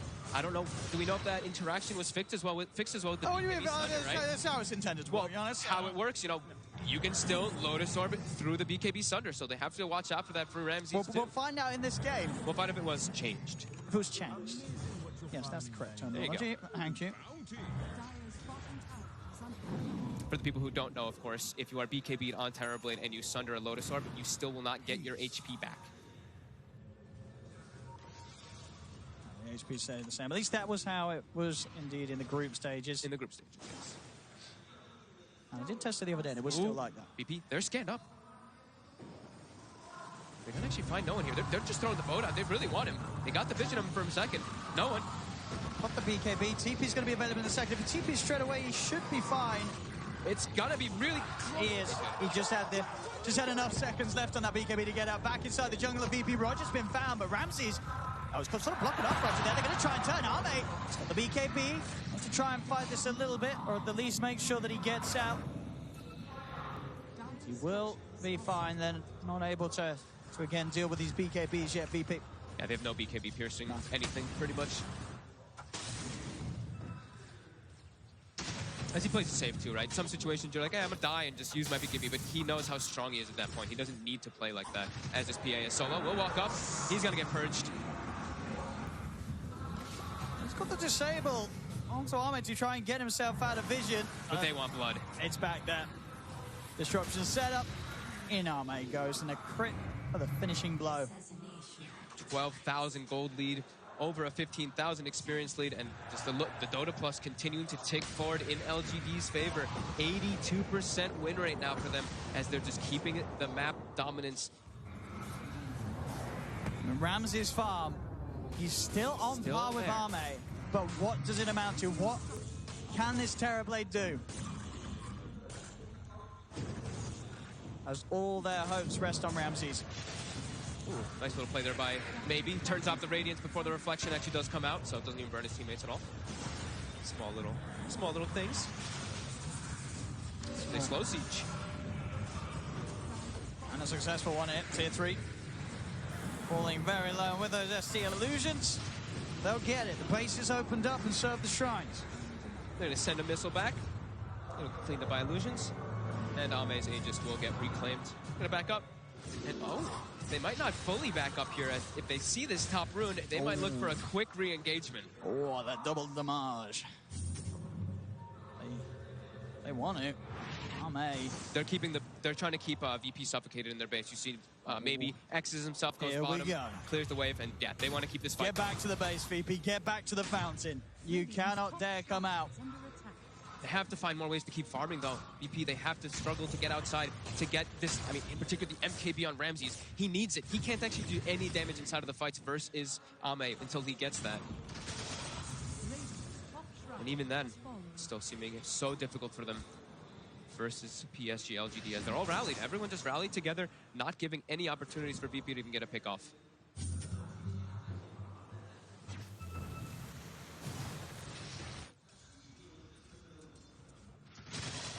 Pasha, has to be very careful how he does those type of plays. Instant poke and the moonlight from LGD. They're starting to build up the money again on Ame. Obviously, with just holding that DD rune, he does still have a good slot to fill. Probably likely to be the Abyssal. Maybe he's thinking, wait till I see what Ramses is building if I need to actually go for an MKB or something like that on myself as a PA. But the Abyssal is the more than likely one for that BKB Pierce. What about the Nullifier? His Nullifier could also have its argument, yeah. That's good. There's a lot of different varieties that he can go for. Yeah. As now VP, they've got this timing. So let's see if they can make anything happen of it with this MKB, as they will have some damage at least to go through the PA. But they don't have smokes. I don't believe they have any available. Oh no, they have one left on Roger, sorry. He's the moment he's queued up, he's going to go the way the Bloodthorn. Okay. I seem to really like that item lately. Building up on that Sven in the last game versus a Morphling. This game, it's not as clear-cut because you're not playing versus like a Morph, but still very good versus the Terrorblade, as he can also build versus a Butterfly, and this is the way to kind of counteract both the Sunder as well as that evasion that will come out. Jump forward, those illusions quick. It just really feels in both of these games, VP have been unable to make any sort of moves themselves in the second half of them. As this game, goes on 35 minutes in, it's just been pretty much nothing from VP offensively. They're just trying to get their farm to a point where they can have a chance of defending their base. But their base is getting chunked down already. Losing another tier 3. It's PSG.LGD. They'll just continue. They're going to do the X. Quickly bring him back. Getting some tower damage as well. Arrow to scout. How would you start this fight if you're VP?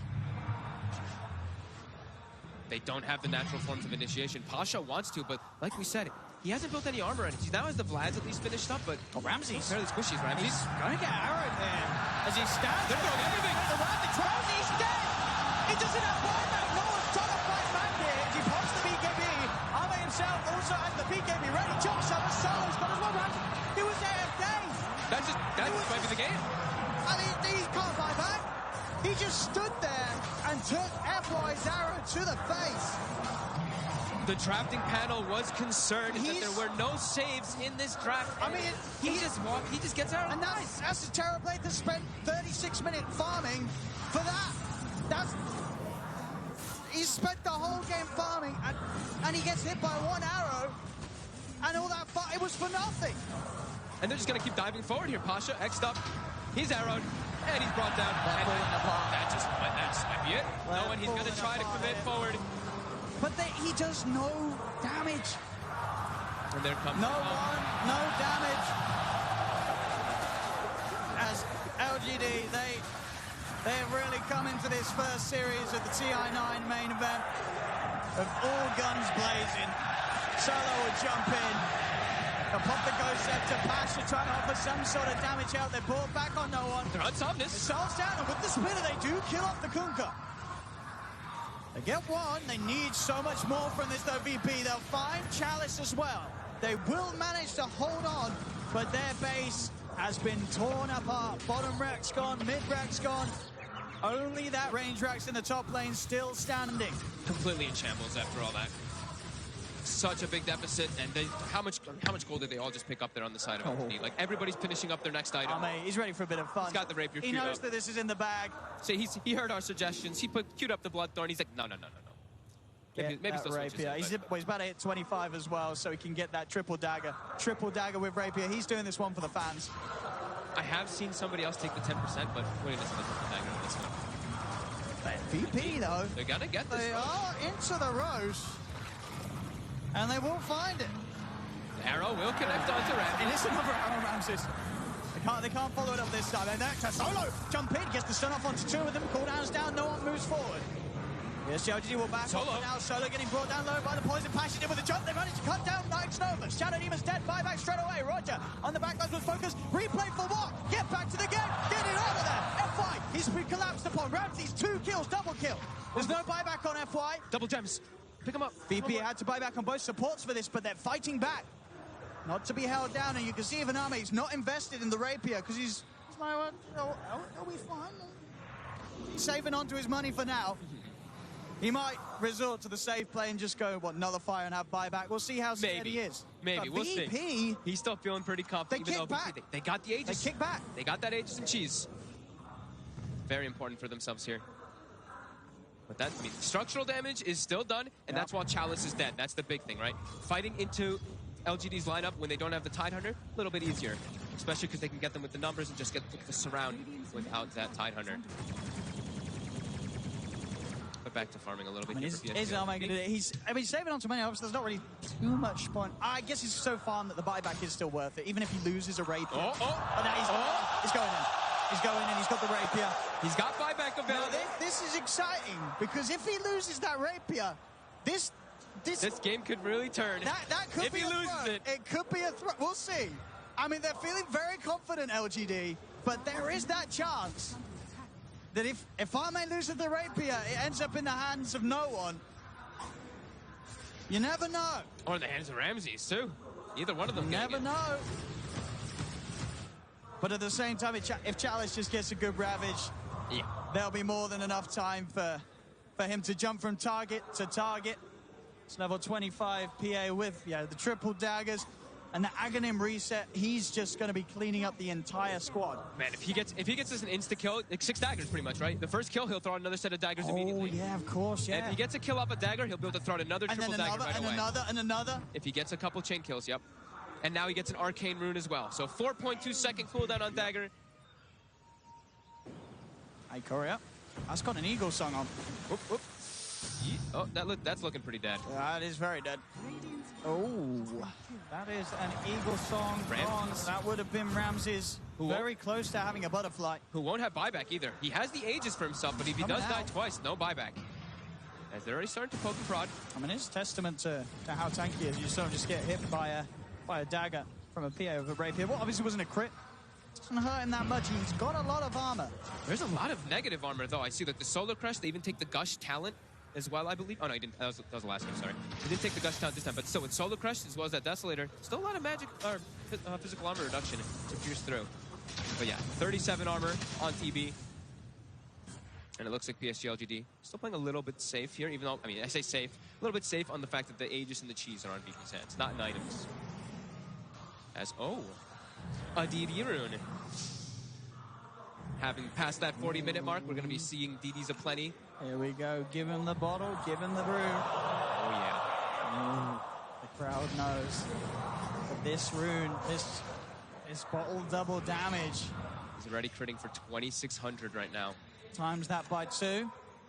It's not how that works. It's not how that works. Not good, because I wasn't ready to do the math, so that's fine. That's without the Deso put in as well. So it's 2,600. He puts the Deso in. He's probably going to be critting with the DD rune over 3,000 on if it's one of those like low physical armor heroes. Once it's the higher physicals, it's going to be a lot more reduced, but we'll see some big numbers. Full Bloodthorn on Somnus, so we're going to see even more big numbers. Yeah. Crits upon crits, Solo. He's going to look for the jump in. Pasha's there. Actually hits the clip, so won't be able to find Xnova straight away. And it gives Xnova the time to put the disruption. The rest of LGD is moving in. Ramses in with a BKB. They'll kill off Xnova. Can they get more, though? They're trying to disengage. He popped BKB in meta. BKB, double damage. He'll look for the quick hit first. Solo's down. Now turns for the next. Shot forward onto no one. Back of the high ground. He's still a little scared. As the BKB will wear off, Arme not ready to fully commit. But FY finds no one inside the jungle. Ramses and Pasha, the last two left alive as Ramses is surrounded. They'll jump forward, take him out, and indeed it's scored. It's over for VP in this upper bracket. As PSG.LGD take game 2, they take the whole series, and again, it didn't look close. This was LGD on another level. VP did not seem prepared. No, PSG.LGD in this, I mean, they just seem to have their number. This Tidehunter just proving to be such a problem for VP. Even though they were able to get their farm out throughout the game, one pick-off. They get one pick-off after Ramses, and they lose their entire base pretty much. And we saw sort of signs of this from VP in the group stage. They had some series that just looked absolutely atrocious, where both games back-to-back, they were struggling to find any sort of momentum. And here on the main stage, those sort of problems, they still lie with the team. Yeah, definitely just hitting a bit of a brick wall of LGD with this draft. Just a super comfortable one, and a last pick PA just working out perfectly for them. Well, they're hungry to find what they felt was theirs last year. PSG.LGD is this opening series. They make it look easy enough. Off they go, walking away without breaking a sweat, as they'll take this first one 2-0 against VP.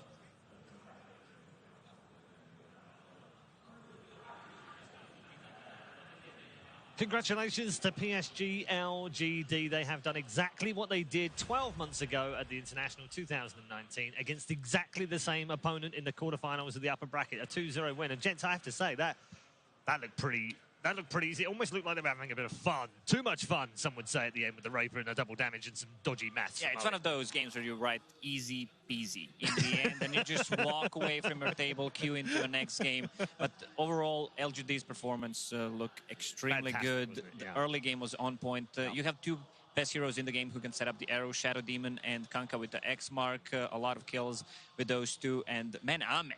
I mean, Ame is a crazy person. Yeah. You said it.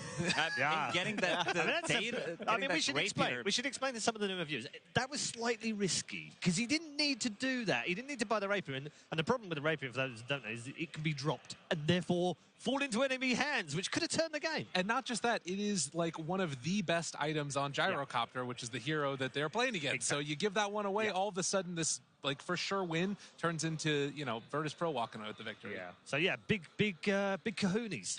Yeah, I would say so. We've seen a couple players on the PA too. I think we should just make this a standard build. Why not every single time? I'm down. Right? Let's go. That Agnim's pretty fun. Get a little bit of survivability and just, And all right, I think the biggest thing to me about it is it's like, if you're willing to go out there and risk it like that, that shows, oh man, I love it. And you're not worried about anything. No, you don't play in to win. That's the biggest thing. Don't play not to lose. Usually you don't go for Rapier when you're one Raxus from Mega Creeps. There's always a better item choice, but we got to give credit to the Madman. Absolutely. No, he wanted to go heavy on that. We should also bring in our draft panel, just check in with the three gents who are on the panel. Yeah, what did you guys make of that? I mean, fun game, right? Yeah, it was a fun game. I actually don't think the Rapier was that jokey. I think that's like a legit strat with the Ags. Because the way that Blur works, it's like if an enemy hero gets close to you, you're visible. But if you stay far away and Blur is on 100% cooldown with Ags, you're pretty much always invisible to the enemy team unless they happen to get close to you or find you. So his whole goal was to like stay permanently invis, buy Rapier, have triple daggers, and just throw daggers until he finally gets kills, and then he can commit with BKB. It was actually a cool strat abuse that I haven't seen before. I just feel bad. Our Zeke was over 100% confident in Brand's Terrorblade. Then you overflow. Oh, integer overflow? Yeah, so if you're over 100%, maybe it was like, we have 1% chance of winning this game. Like, oh man, why did we pick Terrorblade? The float number errors, Red Eye. I guess Virtus.Pro will now be knocked down to the lower brackets. Again, at the same point. I think that's the sad part about it from that. And they looked a bit lost, didn't they, gents? I see Solar come off kind of like, what do I do? I don't really know what to do now. And that's not like them. That's not the kind of Virtus.Pro we expect to see. All the same face I've seen for like 4 days before. That's I true. feel like every time I passed by him in between games, it was just Solo with that blank stare. And to think about it, like going back to the group stage and what they were doing, they lost to Vici Gaming, Lesh Rubik, then they started picking Lesh Rubik. They ended up losing to Elder Titan Gyrocopter, then they started picking Elder Titan Gyrocopter. It's always feeling like they're trying to find that next thing. And, they're teams that are really good at adapting, but you want to come in with your own But isn't that the case, though, Because you get beat down hard, and you're like, well, that works really well. Again, we'll use that.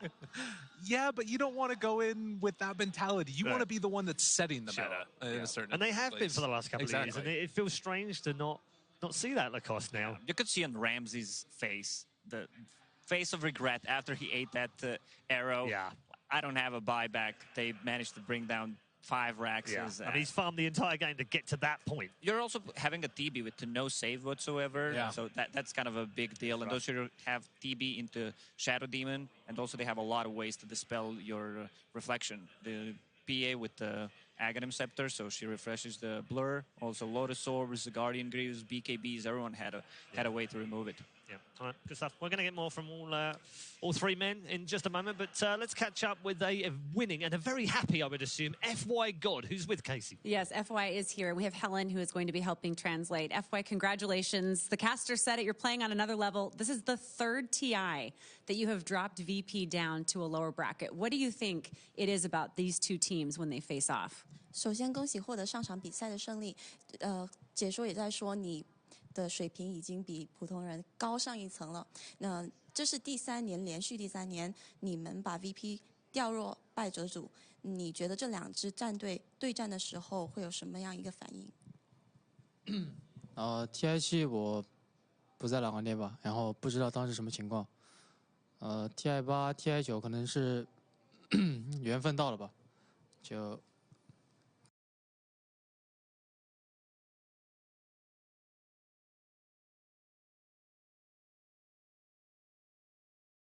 可能他们运气不太好吧，反正就已经这样了。Well, at TI7, I was on LGD, and for TI8 and TI9, I think that it was meant to be, and they're a little bit unlucky, so it just turned out that way. You came in so strong, straight out of group stage, number one. How much of this is related to coming off of TI8 coming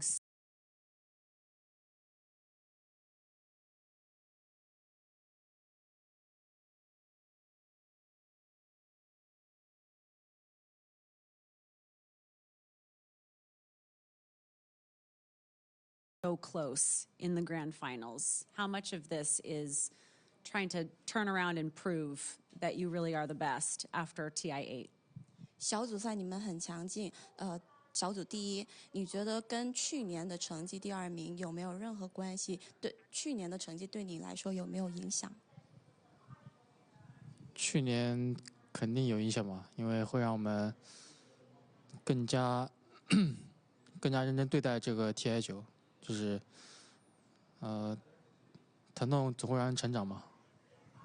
Well, definitely affected me a lot. The results from last year motivated me more and made my entire team more serious about TI9. Failures always make you grow. And can you talk, before we send it back to them, can you talk a little bit about how meaningful it is for you as a team to be playing in front of the audience here in China for a TI? 对你来说，在中国打 TI 有没有什么特殊意义？有多重要？